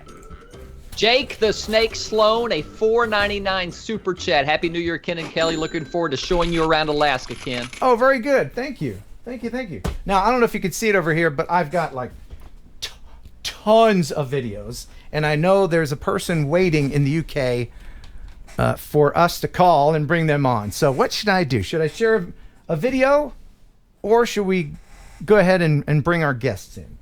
Let's do one quick video, then the guest. Okay. Well, how about just a quick picture? And this is really cool. This is from R. Van Erzel. He says, "Hey, Ken, just wanted to show you my clock. Check that out. I made it from spare parts. Nice. I wish you a Merry Christmas and Happy New Year. Greetings from the Netherlands." I want one of those. Great idea. That is a great idea. All right. So, yeah. Okay. So the contest where Keenan won the Phantom, there was a whole bunch of other people in there who didn't win. Okay. And a few of them were youngsters, in their teens, teenagers. Yeah. And so I'm going to bring two of the second and third place people in on the show, and we're going to talk to them for just a moment. Let's first bring in Jacob, as Kelly tells us a joke. Oh, this one I wrote myself, and this is a classic. Yeah. What is a flower's favorite cartoon? What is it? My Little Peony. Wow. Please answer, Jacob. Did you freeze? No, you didn't. Hey, Jacob. Hey, man. Hey, how you doing? There you go. Turn your phone. There you go. Welcome to the show, my friend. Thank you. All right. So where in the world are you? I'm from Maryland. You're in Maryland. All right. Yes. And you were one of the kids who you didn't win, but you were actually second place, as we had That's people correct. voting. And I'm going to go ahead and show your entry for the contest. Hey, Ken. My name is Jacob Van Devender. I'm from St. Mary's County, and I'm 18 years old, about to graduate. Right now I'm going to a technical school for aviation technology. We're learning about all types of airspaces and drones and regulations and all that. After Thanksgiving, we're planning on taking a class trip to an FAA test exam location, and I think that if I had this drone, that I could start my own business or some sort of thing like that. Make some money on the side, save up, and it'd be a very good learning experience. So please consider me for your raffle, and thank you. All right, and here is Kelly to learn you something about camera orientation. Yeah, man. You got to go horizontal at all times. Yeah. And I know with Instagram, these kids today with Instagram think they have to go vertical. They think they have to go profile. You got to go horizontal so it works on shows like this. Yeah. That's probably the Snapchat and Instagram. Right. Yep. Right. Exactly right. So, because when you go back and you read the chat, there's some people in there talking about it. So, all right. So now what I'm going to do is I'm going to call Sarah, who is in the UK, and let's see, it's almost 4 a.m. there. Oh, luckily, how old is she? I think she's 16. So you can take it. You can skip a day or two when you're that age, right? Right. Anybody? Yeah. Nobody? All right. So here is Jacob with a joke while I call Sarah. Oh yes, Jacob, you got a joke for us? Hit us with a joke. Keep it clean, Jacob. I don't know if I have any jokes.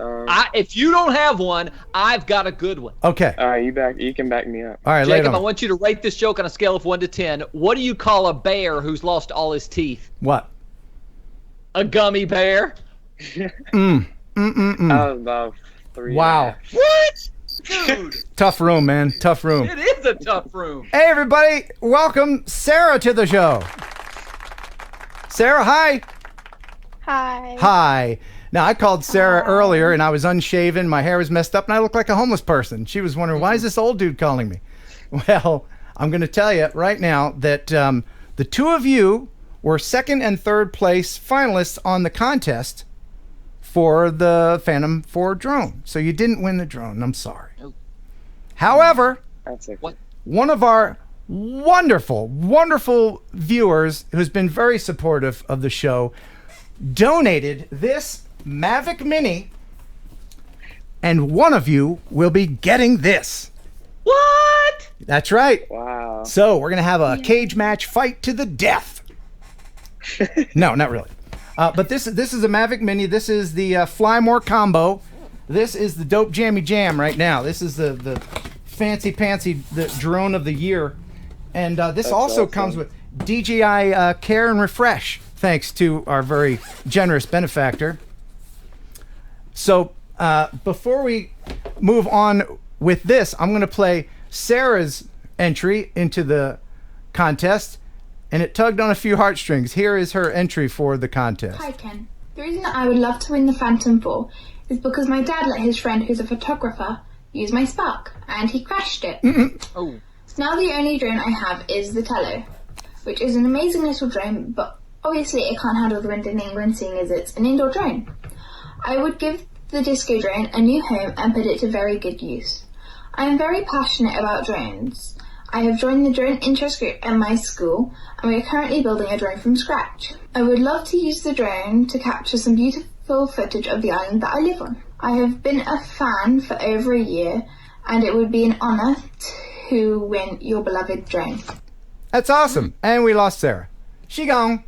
Oh, Sarah's gone? Yeah, let's try to call her back. Call her back. Did she hang up on me? Oh, Sarah. No. Let's try to call her again. I'm gonna bring her back in here. Kelly, tell us another joke. Oh, you want another joke? Jacob, rate this one on a scale of 1 to 7. Why do the French like to eat snails? Why? Because they can't stand fast food. Couple of those. I'll get that one a 6. Yes! All right, very good. All right. Hey, Sarah, you're back. I don't know what happened, but we're all back together. So, how old of a gal are you? I'm 13. 13. Okay. And so you're part of your drone interest group at your school, is that right? Yeah. What kind of things you learning over there? Well, we're building a drone. Oh. Like the group is building a drone. What kind of drone? I don't know. Okay. But it has propellers and flies. Yeah. Yeah. Pretty cool. All right. Keep in mind, Sarah's very tired because it's, 3 a.m. there, Sarah? What time is it? Yeah. 2:30. And you have school today, which would be... No? No school? No. No school. Right. Oh, good. Because it's... Yeah. Anyway. All right. So one of you is going to win this wonderful drone. This is... I hate to even give this away. But this is just an awesome drone. Jacob, you've heard about this drone, haven't you? Yeah, a kid in my what's called the tech center, our technical school, he has one and he brought it in one day and it was awesome. And I'm even going to include a little set of eyeballs for it, so awesome. Birds won't fly into it. All right. And Sarah, I met your father in Ocean City over the Christmas holiday. He's a really cool guy. All right. So now that we have everybody together, one of you is gonna win this. And Kelly, what can we do here? What can we do to decide? People in the chat, please let us know who you think, which one of these guys you think should win the drone. And flip a coin, or maybe they tell us why they think they deserve that drone. Each of them gets like a set amount of time to tell us why they are deserving of such an awesome drone like the DJI Mavic Mini. Okay. Yeah, we have a lot of people voting in there, and I can tell you right now, Jacob, you're not faring too well in there. It might be because you're not as pretty, but I don't know what's happening, but I'm seeing a lot of Sarahs. So what I'm going to do is I'm going to put 60 seconds on the clock. And within that 60 seconds, both of you, compel us and everybody in the chat as to why you should be the one to win the Mavic Mini. And go. Oh, at the same time? Do they go at the same time? Yes. I should win. I should win because I'm the only girl that entered. I should win because I would use this to start up a new company or try to do stuff like that and take what I've learned from school and stuff like that and put that towards a learning experience. Yeah. I should win so I can get photos and videos to put on my YouTube because I have like no videos and I need subscribers. There you go. Jacob? Well, the drone that I have at Tech Center, it's like a toy drone. It doesn't have a camera, so I want to learn more about like video and cinematography and stuff like that. 15 seconds, Sarah. The only drone I have I live on that I could record. The only drone I have at the moment is the Tello. Oh no. 5 seconds. 5 seconds. I should win. I should win. I should win. I should win. Okay, and time is up. Time is up. Kelly, what are people in the chat saying? 95% of the people in the chat are saying Sarah. Oh, there's some Jacobs coming in now. Jacob has a crutch of saying and stuff like that. I feel like he was killing a lot of time unnecessarily by saying and stuff like that. Right. We just got a super chat in from Rojo Droner. Thank you. $20 super chat. He says, Ken, I think they should both win. What? Well, I mean, now that would... I only have the one. They mail it to each other every other weekend. They just rotate. Could you guys share possibly? I know that you're in different countries and everything, but could you share like half the week? And shipping would be quite a lot of money, wouldn't it? It'd be ridiculous. What do you think the solution would be, you guys? Jacob, do you think we should just give it to Sarah? Yeah. That's up to you. If it's a 95%, I mean, that's up to you. Sarah, do you think we should give it to Jacob? No. That's funny.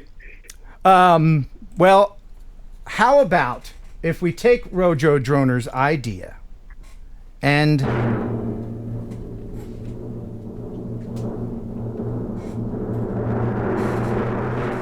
we give you both a Mavic Mini. I just happen to have a second one. Wow. Yay! How do you guys feel about that? Thoughts? That's amazing. I appreciate it. Isn't it? That's cool. Isn't that funny that I made you guys jump through those hoops like that? There you go. You thought I only had one, didn't you? Now, yeah, and I was down here and the voting was up there. Yeah. Why? That would be mean. That would have been mean of me to do that and left one of you all sad. I'm not going to do that. No, so Sarah, seeing as how you just won a Mavic Mini, you don't care that you're up at 2:30 in the morning now, do you? And she froze. She's frozen. And she's gone. I'll answer that for her, and that'd be a no. That'd be a no. Very good. Awesome, you guys. Thank you. Good luck to both of you. Have fun. I will ship these out as soon as possible. Sarah, you're not frozen anymore. Your thoughts, your final thoughts, Sarah. Thank you. Yes. You're welcome. Yes. Even though that thank you had a question mark on it. Appreciate it. You guys are awesome.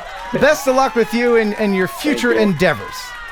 Thank you. Thank you very much. Awesome. And thank you to our benefactor. I can't name him, but so generous to make this happen. It's absolutely amazing. Let me just go ahead and say goodbye there. And we'll say goodbye to Sarah. Bye-bye. Okay. You have a good heart. A lot of people don't think you're a good person. Deep down inside, you're a good person.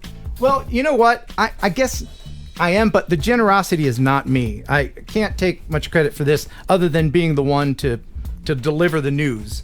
But this particular person has really supported the channel in the past, and I thank them. I wish I could mention them by name, but they want to remain anonymous.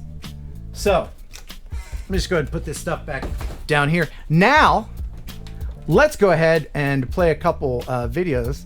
Kelly, did I miss any super chats? Maybe one. Let me rewind just to double check. No, I can't rewind back that far. Yeah. JJ Flex, is that what that is? $4, yeah. Awesome giveaway. Thank you. All right, let me go ahead and play. Let's see, we got this. Oh, okay. So we got two choices, and then we're gonna play 1 second song with everybody is gonna have a chance to win this. And not only is this a great gimbal, but it's also a duck call. Check this out. Wait. You squeeze the box and it farts. Wow. It's or it sounds like a duck. But anyway, it's the iSteady Pro 2. You can play with the box, and someone will be able to win this with 1 second song. And I'm going to pit you against Chad Nordstrom. We're going to do that here in just a second. But first, Kelly, it's up to you. Which video do you want to see? Do you want to see a video about Duluth, Minnesota? Or do you want to see one about a hungry coyote? Oh, I gotta go hungry coyote. Okay. He's probably ravaging something. Yeah, he is. All right. So this is from Kevin Keene. He says, hey, Ken, I got some great footage of a coyote hunting just outside of Chicago. I was hoping you could improve on my edit here. Wish I was better at smoother shots. Anyways, big fan. Thanks, Kevin Keene. All right. So let's see this ravenous coyote. Oh. Is that a Roadrunner he has? Look at that.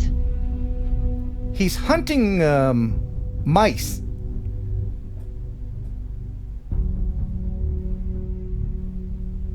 Isn't that cool? Wow, it's beautiful, isn't he? Yeah. But ravenous. Ravenous. Look at him. Oh, he's so ravenous. He got one.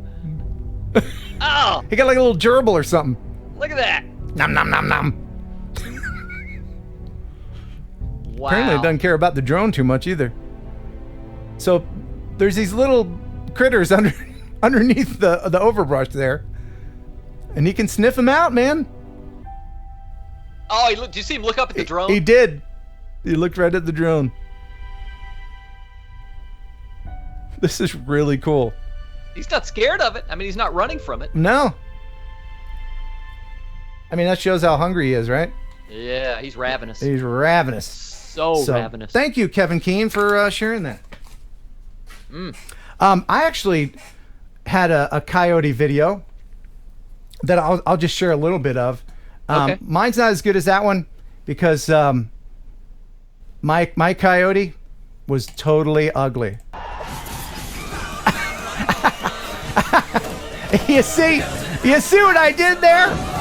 Because it's Coyote Ugly. It's a movie, and Alexa, tell me a joke.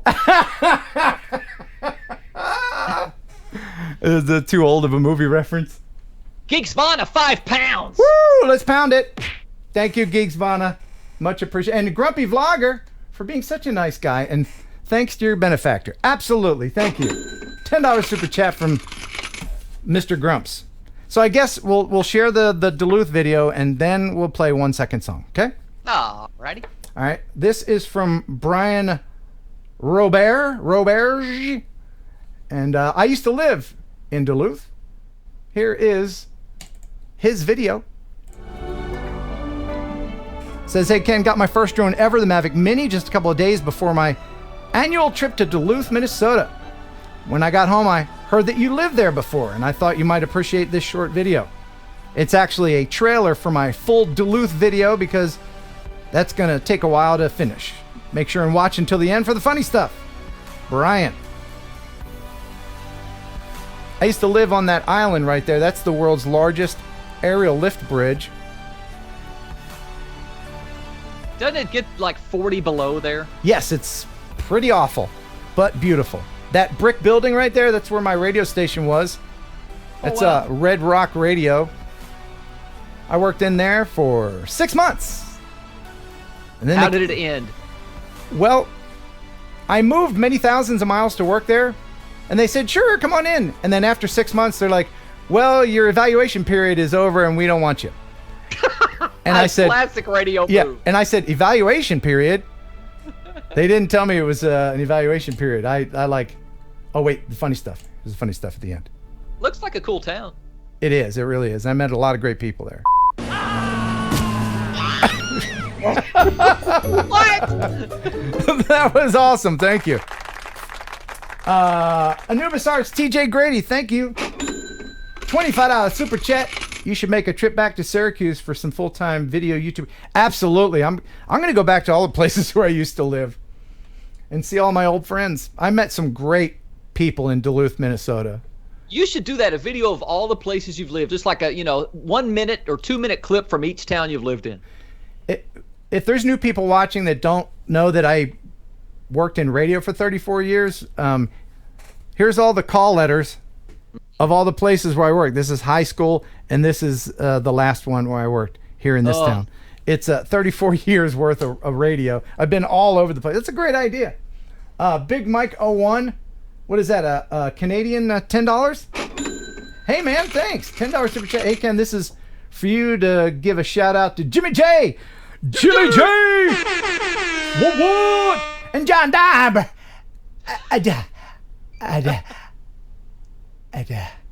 No, wake up. And I'm in needing of a small set of chocolate eyes for my Mavic Mini being delivered tomorrow. Keep up the good work. Yes, I sell these eyeballs. You can put them on your drone, and not only does it make your drone look good, but it will keep away the birds. Guaranteed. In fact, if your drone goes down and is hit by a bird while wearing these eyes, Kelly Green will buy you a new one. It's true. Not really, but you can PayPal me at this address, and then send me your address and tell me what size, chocolate or vanilla, and I'll send them to you. And River with another 2-pounder. Yeah. How were the illegal eggs? What is that? The candy that he sent. I haven't eaten the eggs, but I ate the heck out of those other things. Thank you. Oh, I think we missed one too. Stephen Hubbard, $1.99. Hey, Super chat, thanks. Thank you, Stephen. Appreciate it. Now, speaking of Duluth, I did live there around 2007 and 8. And I have a little bit of a video to show what it was like back then. This is me about 10 or so years younger, too, by the way. Enjoy. So I was thinking about riding my motorcycle today, maybe a little bit. You know, it's 72 degrees and sunny in South Carolina. So let's see what it's like here in Duluth. Oh.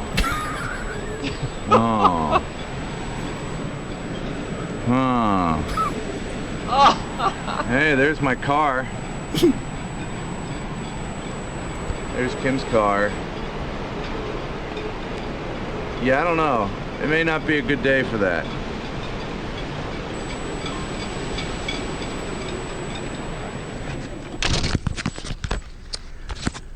Maybe tomorrow. Yeah, it's like a wintry hellscape. Were there days you couldn't even get to work? I mean, if you worked in radio, you have to get to work. You got to be there. I had to walk. Like a mile. And then after they let me go after 6 months, I got a job in the local ice rink driving a Zamboni. Good times, man. So I'd walk through 3 feet of snow only to work in a place with ice. Wow. It was cold. David Wayne, $20 super chat. You said bird. Do it. I don't know what he's talking about. What's he talking about? Do it. Do what? Just do it. Oh, well, everybody's heard about the bird. Bird's a winner. Well, a bird. Bird is a winner. Well, a bird. Well, a bird is a winner. All right. And Brian Ellsworth, $10 super chat. What are the names on your table? Oh, that's a good question. This plastic table is filled with the names of former interns. This was the intern table at other various radio stations. There's a few ex-girlfriends on there. Yeah. I said, go ahead. Once one person played tic-tac-toe on it. And I was so mad. I said, why are you drawing on the table? And then I said, wow, the hell with it. Just go ahead and gussy it up. So, what was I going to do? Oh, we were going to play 1 second song. We have to do the intro. Hit that intro, please. It's a song, it's a 1 second song. So it's way too short for you to try to sing along. It's a song, it's a 1 second song. Take a guess and see if you're right or wrong. It's a song, it's a 1 second song. You can win a prize made in Hong Kong. All right. And I don't know if it was made in Hong Kong, but this certainly might have been made in China. This is the iSteady Pro 2, and someone is going to win this. I am really, really nervous about tonight's edition of 1 Second Song. Yes, because, and I'm going to bring in Chad here in just a moment. If you want to play, if you want to win, I should say, go ahead and say, pick me, pick me. So we're going to pick 2 people. One person who will win if Kelly wins, and then another person we'll play for, and if Chad wins, that's how that'll work. So you go ahead and pick 2 people, Kelly, while I bring in Chad Nordstrom. All right. Kelly is going to be playing for Thunderbird 6. All right. I'm writing this down. All right. And Chad is going to be playing for Kevin Adams. All right. Welcome to the show, Chad. Good evening. Hey, man. Where are you in the world? Ponte Vedra, Florida, right outside of St. Augustine. Oh, cool. So you're the guy that does all that crazy stuff in Florida that we keep hearing about. I am Florida man. Yeah, he's Florida man. Not that Florida man. No. You know, I was born in Cape Canaveral. Oh, it's just down the road about 3 hours. Rubber winter like that. So I guess I'm Florida man, too. So here is Kelly to explain the contest. All right, Ken is going to play a 1-second clip of a famous song. I'm guessing we will probably have to buzz in using our names, or maybe we'll go back and forth. The first one to name the song gets the point. The one with the most points at the end of the segment wins for his contestant. That's right. And this is going to be the ultimate 80s edition of 1 Second Song. And loser leaves town. All right? Is it a Texas tornado death match or just loser leaves town? It's one or the other. Whatever you want it to be. In this corner, weighing in at 190. Kelly, how much you weigh? 187. 187, which is an optimistic number. It is Kelly Green. And in that corner, coming in at, how much you weigh? 215. 215, it's Chad Nordstrom, the Nordster. Yeah. All right. So here's how it's going to work. Very quickly, use your name as your buzzer. These are going to be difficult, I think. Some of them will be easy peasy, but others will be very difficult. Feel free to play along in the chat if you want to, but you guys don't look at the chat. This chat free. And I'm going to need title and artist. Ooh. If you get one or the other wrong, the other person has a chance to steal. Chad is playing for Kevin Adams. I'm playing for Thunderbird 6. And let me just say, Chad, to be the man, you got to beat the man. And whether you like me or whether you don't like me, learn to love me, because I'm the best thing going today. Woo! Woo! All so right. Yeah. All right. So here is the first 1 second 80s edition deathmatch song. Chad. Yes. That is. Oh, wait. Here it is again. Culture Club. I'm losing the song. Ooh, I'm sorry. Over to Kelly for the steal. Is it Culture Club Miss Me Blind? Oh, it's not. Nobody gets that. That is Culture Club Time. Time. All right. Time for another one. Time for another one. All right. Here is the next 1 second song. Your name is your buzzer. Kelly. Yes, Kelly. Cutting Crew, I Just Died in Your Arms. Yes. Very good.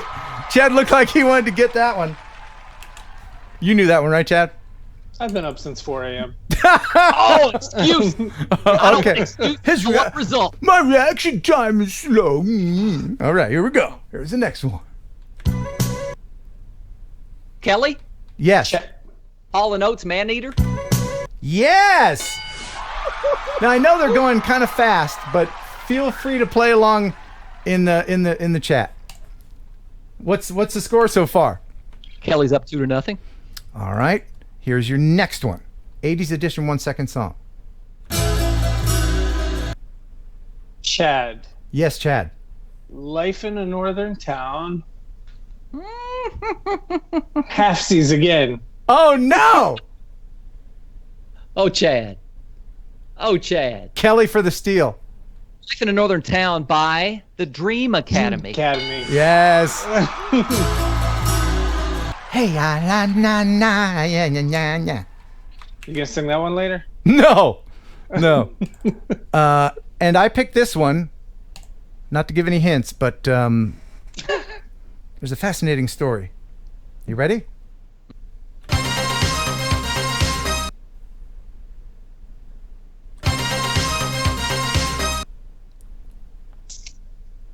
Wow! Nobody! I even gave like 3 seconds. I have no idea. It's that good. I'm being tempted to look at the chat, so we Don't better move do it. on. That is Ola Moore by Erasure. Erasure. Oh, Kelly, you went to an Erasure concert. I know, but that's such an obscure song of theirs. I know. What, you want me to make it easy? Yes. Very quickly, tell the story. I went to an Erasure concert. They opened for Duran Duran circa 1987. Their lead singer, Andy Bell, came out wearing a black leather women's swimsuit. Later, when Duran Duran came on stage, my girlfriend passed out. She was carried backstage from dehydration, quite possibly exhaustion, and never seen again. Did she end up with a swimsuit? The theory is that she was eaten. All right, here is the next. Theory is she is now Mrs. Simon LeBon. Yeah. Here is the next 1 second song. Kelly. Yes, Kelly. That is One Night in Bangkok by something Chance to Steal Chad. No, One Night in Bangkok by Murray Head? Falco. Falco? Oh, that's right. He did a German version of that. Yeah. Whoops, that's the wrong one. There you go. Sorry about that. Wow, I'm okay. Obscure. Obscure, right? All right. This is one of my favorite songs from the 80s. Oh. I'll play it again. Kelly. Yes, Kelly. Running Up That Hill by Kate Bush. Yes! Wow! Wow! What's the score now there, Kelly? Kelly leads 4-0. Wow, feel free to talk smack. Florida. Wow, okay. This one should be kind of easy. You ready? Can you hear okay there, Chad? Maybe not. I'm just giving you an excuse. Here's the next one. In 1965. Kelly. Yeah, Chad. Yes, Kelly. Paul Hardcastle. 19. Yes. In 1965. The average age was 19. Yeah. Bonus if you know whose voice that was sampled. I don't know. I don't know either. Somebody Google it. All right. All right. Here is the next one. Kelly. Yes, Kelly. Walking on Sunshine by Katrina and the Waves. Wait. Wow. Chad talking smack. Kelly's going down. All right. Oh, wait. Oh, all right. All right. Here is your next one. Come on, Chad. You got to catch up. Kelly. Chad. Yes, Kelly. Chance to steal, Chad. Betty Davis eyes, Kim Carnes. Yes, he's finally on the board. Her hair is hollow gold. I blanked. Sorry, millennials. I know. We had a lot of people watching. The old millennials like, okay, I'm out. They're playing his old people music. Good night. Yeah. All right. Okay. This one should be easy. It's been in a lot of movies. You ready?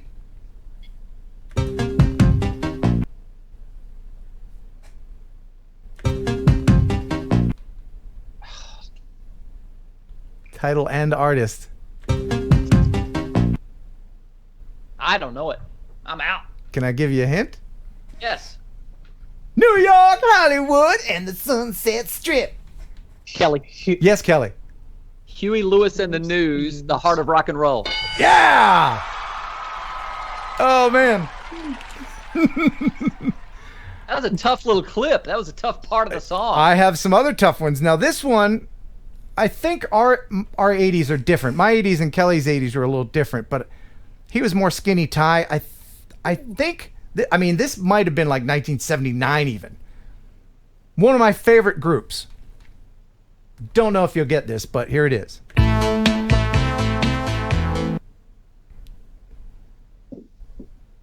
Innovators in their field. Innovators. Chad. Yes, Chad. Craftwork?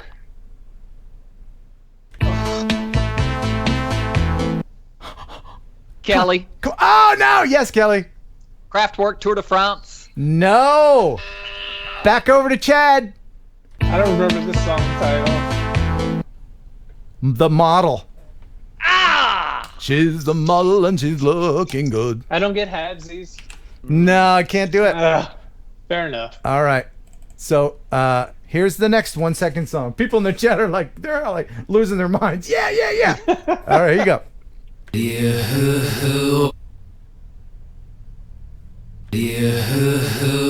It's not the chocolate drink. Half again. Chad? Give me that half, Chad, so I can steal it. I think you're just I'm the wild one. No, Kelly for the steal. I don't know that. Love and Rockets, So Alive. Oh, tough one. Such a one-hit wonder there. Good piece. Good I'm piece. alive, so alive. Easy. All right, this one is going to be a race. Listen carefully. This is just 0.02 of a second. Guarantee Kelly will get it. My money's on Kelly, but good luck. Here it is. Kelly. Yes. Duran Duran, the Reflex. Wow. Just wow. That. Listen to this, people in the chat. Listen. You got it from that. What? That's impressive. All right, just a few more. Oh, okay. All right. Easy. You ready? Sure. Kelly. Yes, Kelly? Even though I could barely hear it, it sounded and felt like Never Gonna Give You Up by Rick Astley. Yeah. You just been rickrolled. Now here is Kelly to sing the hook. Never gonna give you up, never gonna let you down, never gonna run around and hurt you, never gonna say goodbye, all right, never gonna make you cry. All right. I was even doing the dance. What up? Does anybody want the score? Would anybody like to know the score? Oh, No. Sure. Chad doesn't want to know. What is it? Kelly's up 9-1. Wow. I don't think there's a chance. All right, tell you what. The person that gets this next one gets 10 points. No, you can't do that. All right, here's the next one. Chad, come on. This is for your reputation. Kelly. Yes, Chad. Talking Heads. Oh, thank you. Oh, Talking Heads. There she was. Oh, no, that is incorrect, kid. No, for the steal. And She Was by the Talking.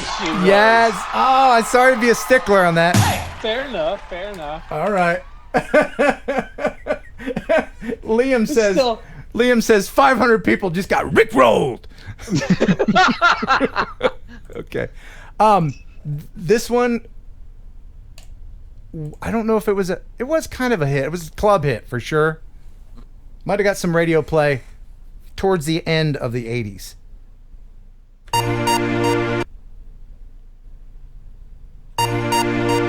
What are people in the chat? Come on, people in the chat. No, you're playing it in your head. No, I don't know it. Yes, Carlos got it. It's KWS. Please don't go. Please don't go. Don't go. Don't go away. Definitely a club song. Yeah. Bonus points if you can tell me who did the original. Ooh, I don't know. It was a ballad. The original was a ballad. Yes, that's right. It was, wasn't it? It was, and it didn't sound, after you heard that version, listening to the original was like, ugh. Casey and the Sunshine Band. Oh, that's right. Very good. Wish I could give you some points for that. Oh. All right. Here, just a few more. Just a few You more. don't need them. Here's the next one. Chad, you're going to get this one. Here it is. Chad. Yes, Chad. Taylor Dane. Oh, thanks, Chad. That's how that goes. Tell It to My Heart. Yes! Very good! it to my heart. Tell me I'm the only one. That felt good, didn't it, Chad? It's great. All right. One for Florida. Yeah, here you go. All right, you're going to get this one too. This is going to be a race. You ready? Kelly. Yes, Kelly? Power station, get it on, bang a gong. Yes! Wow! What a great song. Great guitar in there. Hubcap, diamond star, something. Such ridiculous lyrics. All right, just 3 more left. This one, I will give 1/1000th of a second. If you need more, I have a different 1/1000th of a second. Here is the next one. Do you need the other part?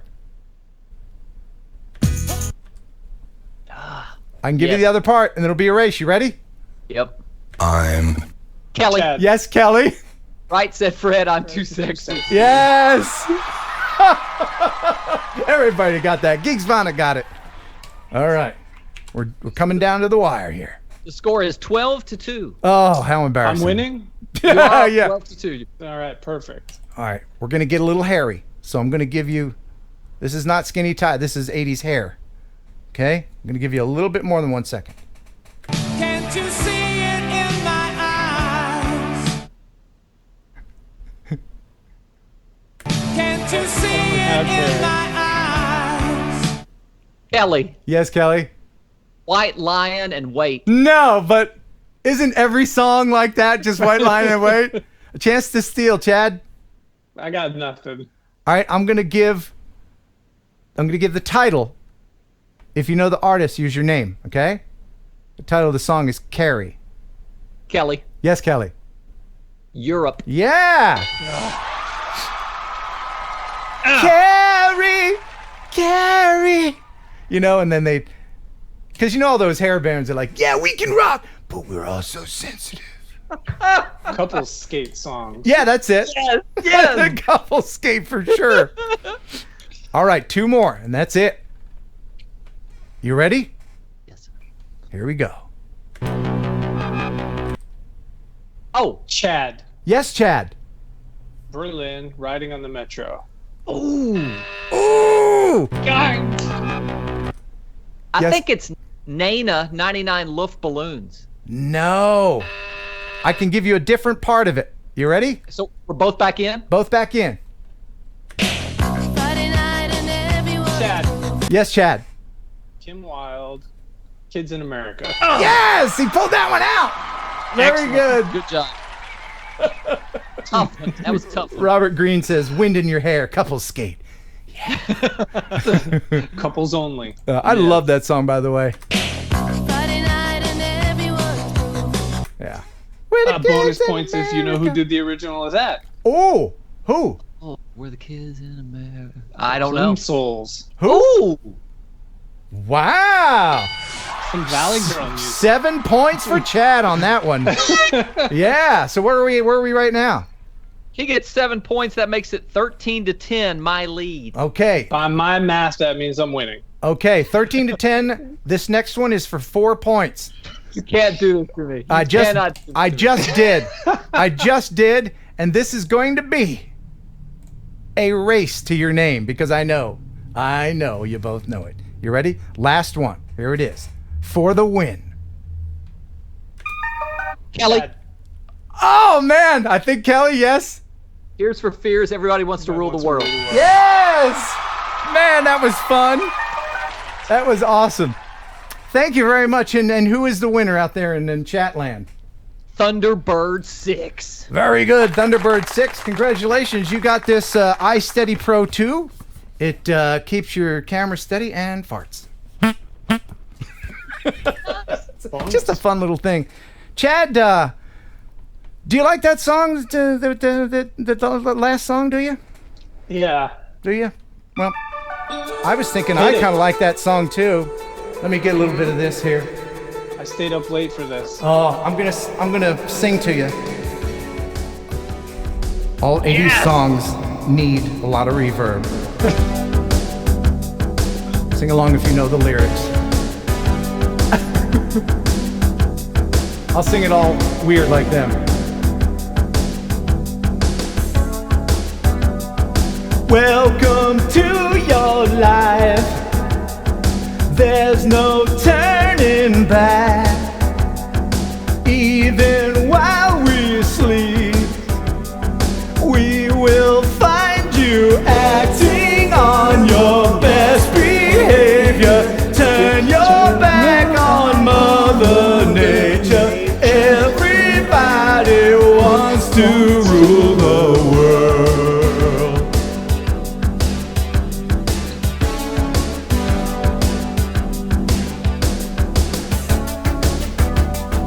It's my own desire. It's my own remorse. Help me to decide. Help me make the most of freedom and of pleasure. Nothing ever lasts forever. Everybody wants to rule the world. There's a room where the light won't find you. Holding hands while the walls keep tumbling down. When they do, I'll be right behind you. So glad we've almost made it. So sad they had to fade it. Everybody wants to rule the world. Awesome. Fun game, you guys. Well done. Chad, thanks for being on. Much appreciated. We'll try this again another time. Pretty close. Real close. All right. See you, bud. Take care, guys. All right. Thanks for having me. Thanks, man. Oh, that was fun, wasn't it? That was fun. Chad's a good guy. And if anybody wants to step up and challenge me next week, don't sing it, bring it. Don't sing it, bring it. Yeah, man. If there's anybody that think, I mean, it came, you know all these songs. It came down to reaction time, I think. Because he knew them too. On that last one, as soon as I heard just a itty tiny bit of a note, I said my name, just hoping I would get it right. Yeah, I mean that's all you need for that one. Yeah. Awesome. All right. So, right about now is probably a good time. And I know we have a lot of new people watching. Did you say nude people? We have a lot of nude people watching. I can just sense it. I'm not sensing a lot of clothes out there. By the way, Adabra.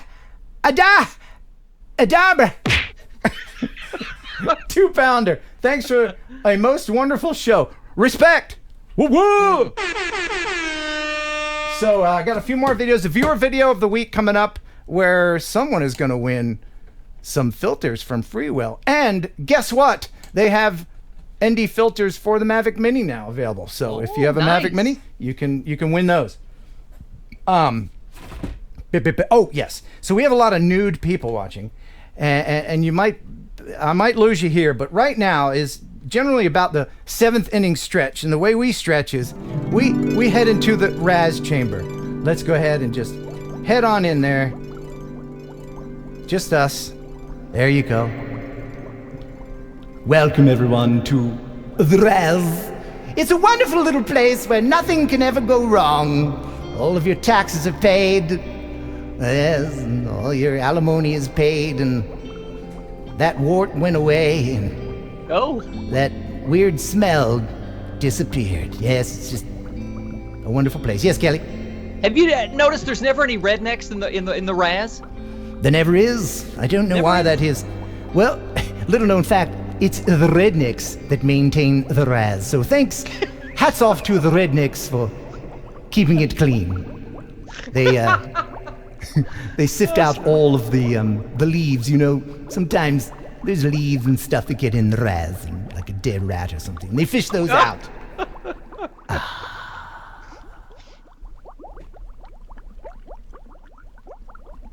Weird, huh?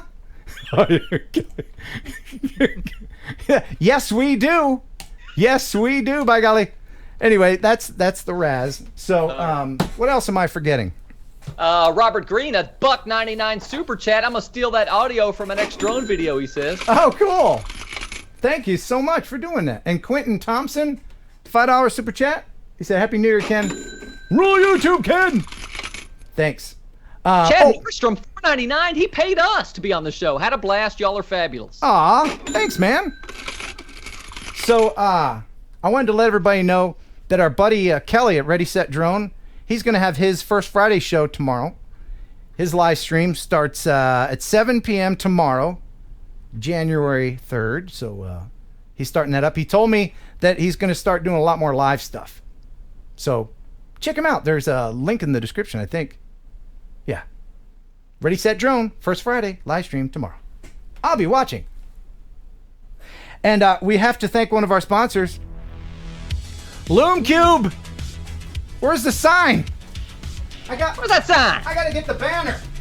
LoomCube.com, the home of the LoomCube strobe anti-collision light for your drone. Yes, they really work. And if you're wondering, I have one here.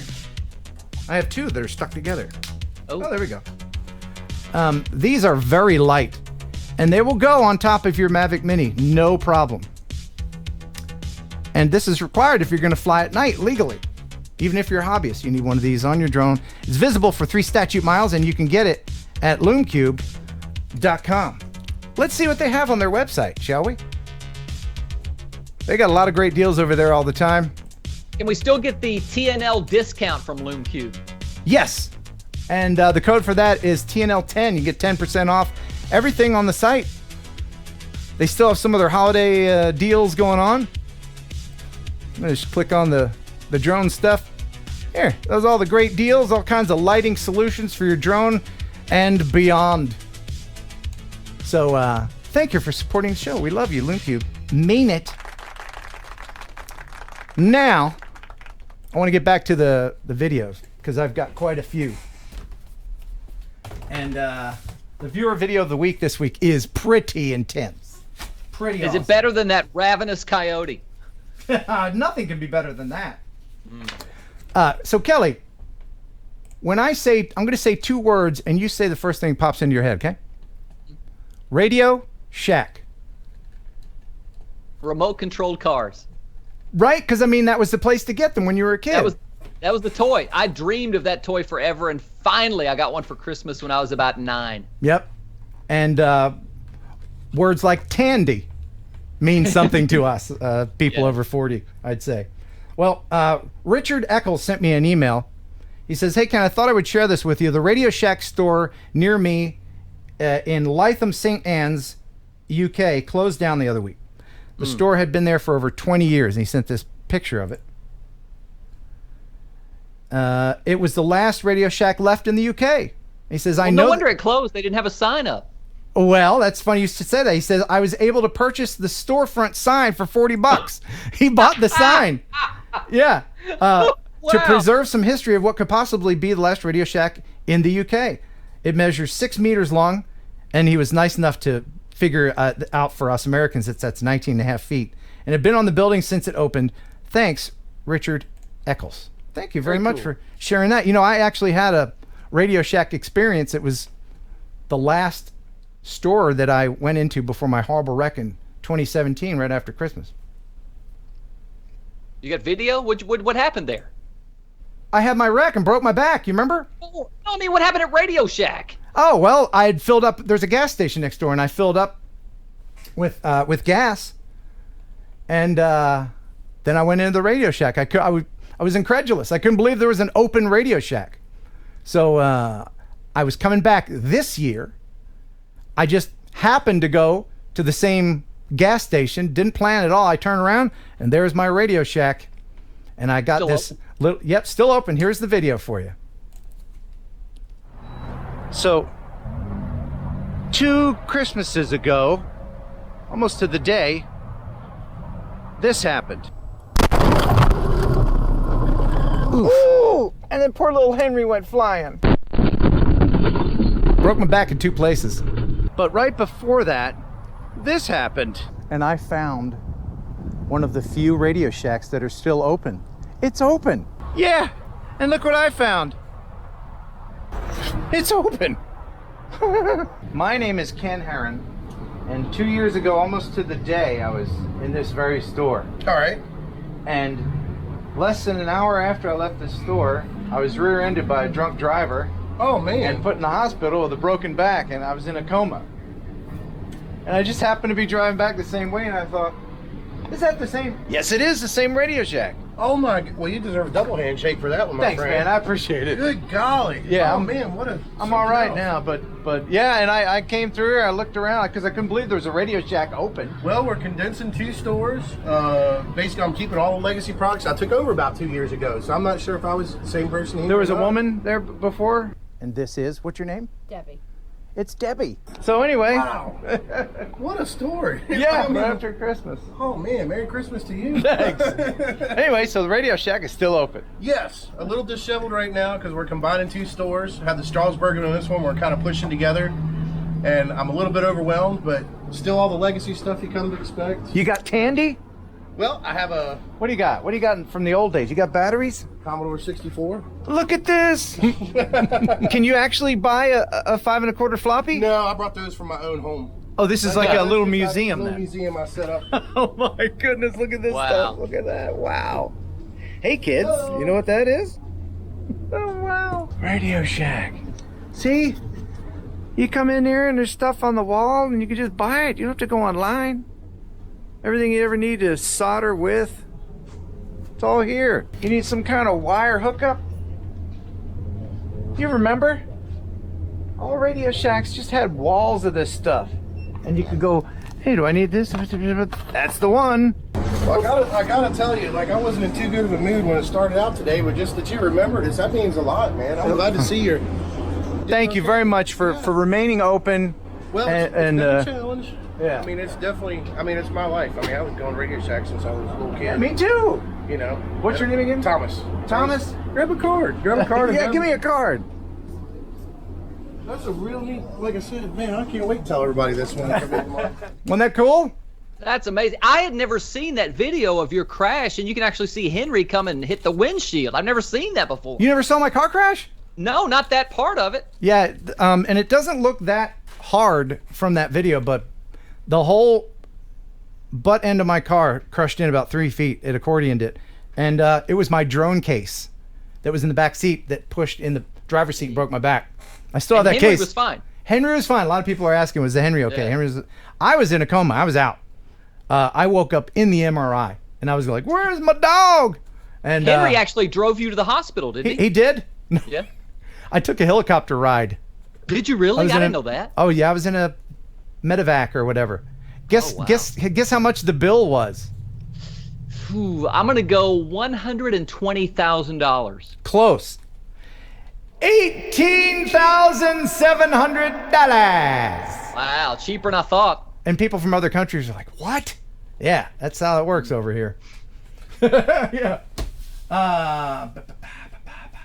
Oh, yeah, that was a good one. Oh, okay. So let me get this going. This is from Mike Roche in Syracuse, and I'm going to go ahead and just play this while I'm talking about it. This is a Christmas in Syracuse, New York. It says, hey Ken, this is the ice skating rink in Clinton Square in downtown Syracuse. You may recognize some of the landmarks from your time working up here. It was about 8 degrees outside and my drone handled it like a champ. It was also my first time shooting and editing in 4K. Merry Christmas and Happy New Year. Thanks, Mike Roche. Oh, that looks like a Hallmark Christmas movie. Doesn't it? I'm hooked on Hallmark Christmas movies right now. Yeah, man. I never skated there. Are you a good ice skater? Yes. Wow. I really am.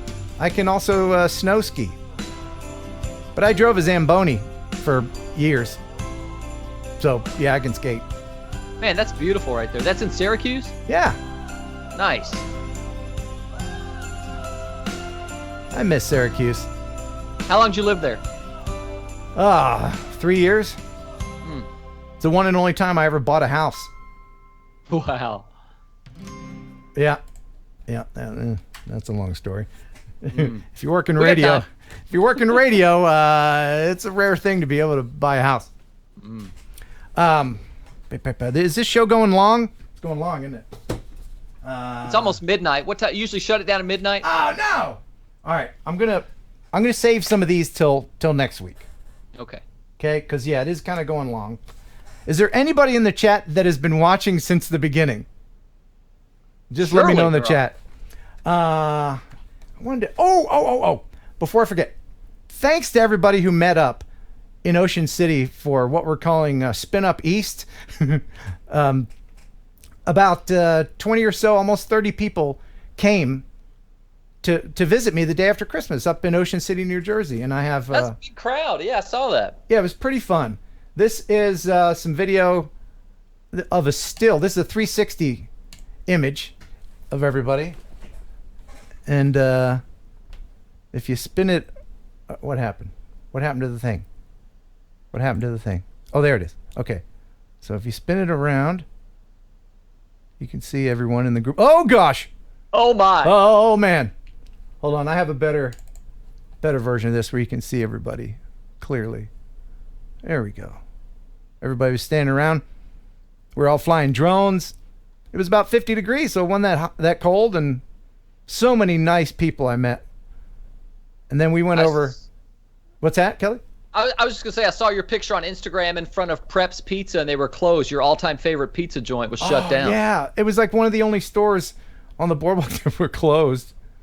Here we go. Just gonna show everybody.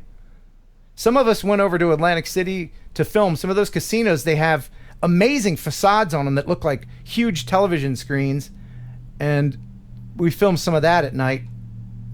But they're all the nice people that came to meet. Very cool. Isn't that great? Yep. Thanks, everyone. I just want to make sure I'm not forgetting anything. No. Okay. So one more video and then the viewer video of the week. And then we'll get the heck on out of here. This is something that I've always kind of wanted to do, but never had an opportunity. And this is from Craig Simpson. There we go. He filmed a cruise ship. Hey Ken, here's a video I did of the port of Palm Beach in Florida. I captured a cruise ship departure between sunset and dusk in the second part of the video, and the ship actually left later than scheduled, so I finished and flew back 6 minutes before it would be considered night flying. Enjoy. Kelly, you ever been on a... Can you rewind that for just a split second? I think I saw a dolphin jump in front of the ship. No. I swear. Watch. Oh yeah! Wow! Look at that. I didn't notice that. Here he comes. Right in front of the ship. Look at that. That is cool. That's amazing. That's awesome. You ever been on a cruise ship? I've been on two, and I really enjoyed both of them. Yeah, they're awesome. I wonder what they would think if I brought a drone on board. Like if I was a passenger and I was flying it, like from the front. Legally, you could launch from there. I mean, there wouldn't be any trouble, would there? Yeah, I mean, you go out in international waters, you can do anything. I think you can murder people and get away with it when you're out in international waters. What percentage of the passengers go up front and go, "I'm the king of the world"? How many people are doing that? Got to be 75%. Probably, yeah. I know I did it. Legwork said he did that on porpoise. I'll handle the jokes around here. Yeah, please, yeah. Thanks, man. Thank you for sending that in, Craig Simpson. If you want to send in a video, please do. You can send it to kenheronupload@gmail.com. It doesn't matter if it's edited, if it's cool video, you send it to me. I'll fix it up and share it on the show. Okay. Ooh, a lot of people in the chat saying drones are not allowed on cruise ships. Is that right? Why would that be? I don't know. It probably interferes with radar or something. Yeah, I mean, probably.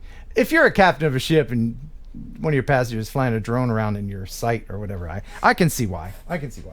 All right, so we're just about done, but let's share the viewer video of the week as I pick this one up and put it in foil and save it for next week.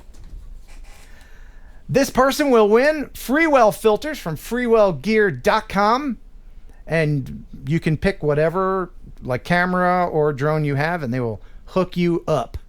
And the winner The viewer video of the week for this week is...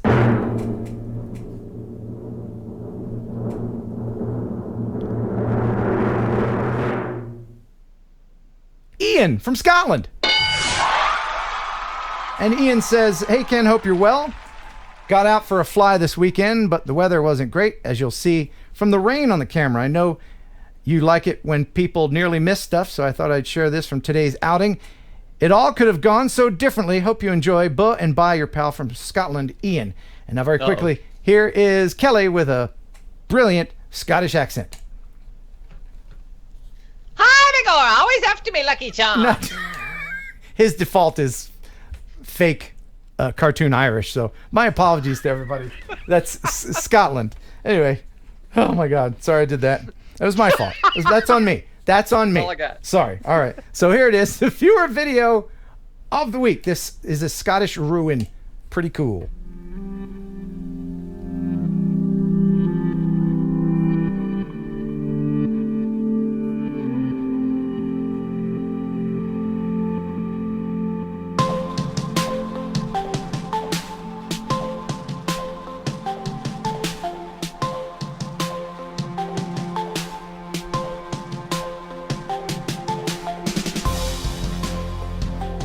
We don't have cool stuff like this in the United States.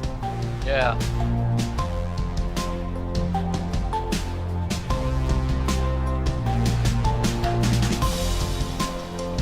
Oh. Oh dear. Oh. Whoa. Nice. Ooh.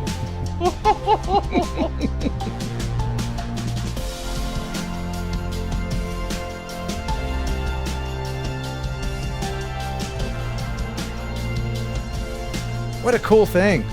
That is cool. You know, I'm glad that the landowners don't knock things like that down. I mean, people in the United States knock buildings down if they're 70 years old. Right. That's too old. Knock it down.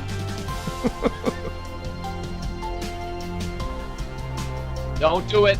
Oh, I thought he was going, don't do it. He's gonna. Don't try it. Wow. Pretty awesome. Very cool.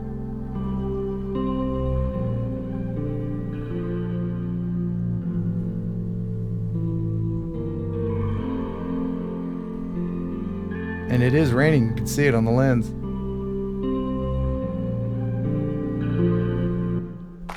That was really cool.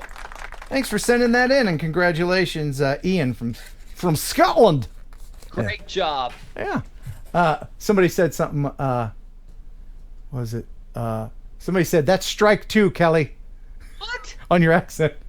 Yeah. The accent was right on the money. The View Chaser said strike two, Kelly. All right, now here is Kelly with a British accent. Hello, Governor. Mighty fine day you fancy there, Governor. That didn't make sense, but it's right on the money. The accent's right on the money. Can you do it without saying governor or mate? Here he is, without saying governor or mate or pip or cheerio. British accent, Kelly, go.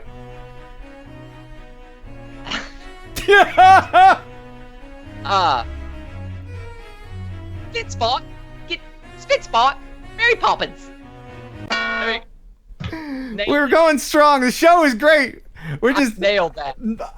My apologies to everyone in Europe. My goodness.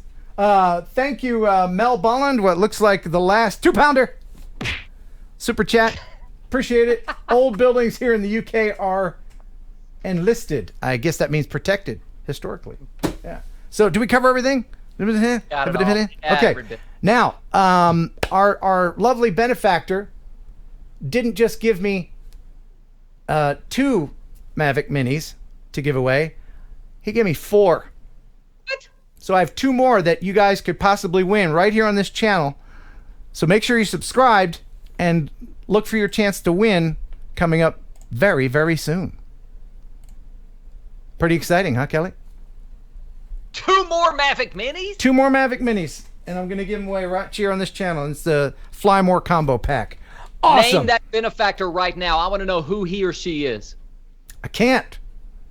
But I do know that this person is in the chat. Oh. And I love you, man. Woman. Oh. Who knows? It could be. I don't know. Anyway. We hope you enjoyed the show half as much as you would have if it had been twice as good. Man, thanks to all of our guests. Jason Schappert for being on. Man, thanks to Kelly. Yeah, don't forget to follow Kelly Green on Instagram. Jeff Sills for the news. Keenan, Sarah, and Jacob, and Chad Nordstrom for losing to Kelly tonight. What a wonderful and fun show to start off the year.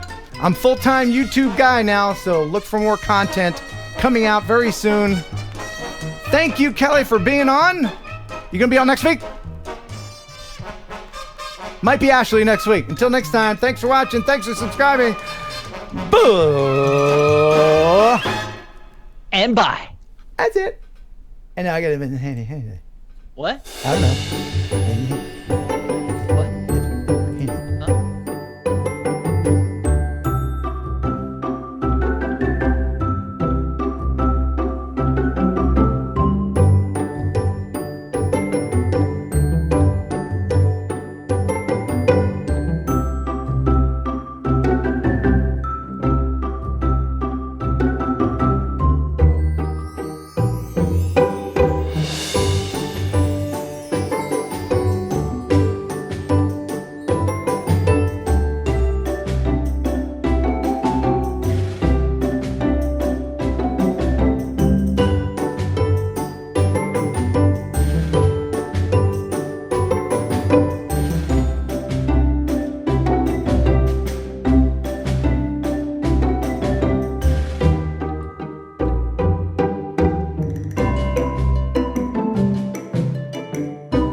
kill like a processed meat. Enjoy pigeon jerky, and you'll give your family a treat. It's balanced nutrition to help them grow, and it's full of fiber to make them grow. You enjoy pigeon jerky, I feel like a processed meat. Yeah. That was so funny.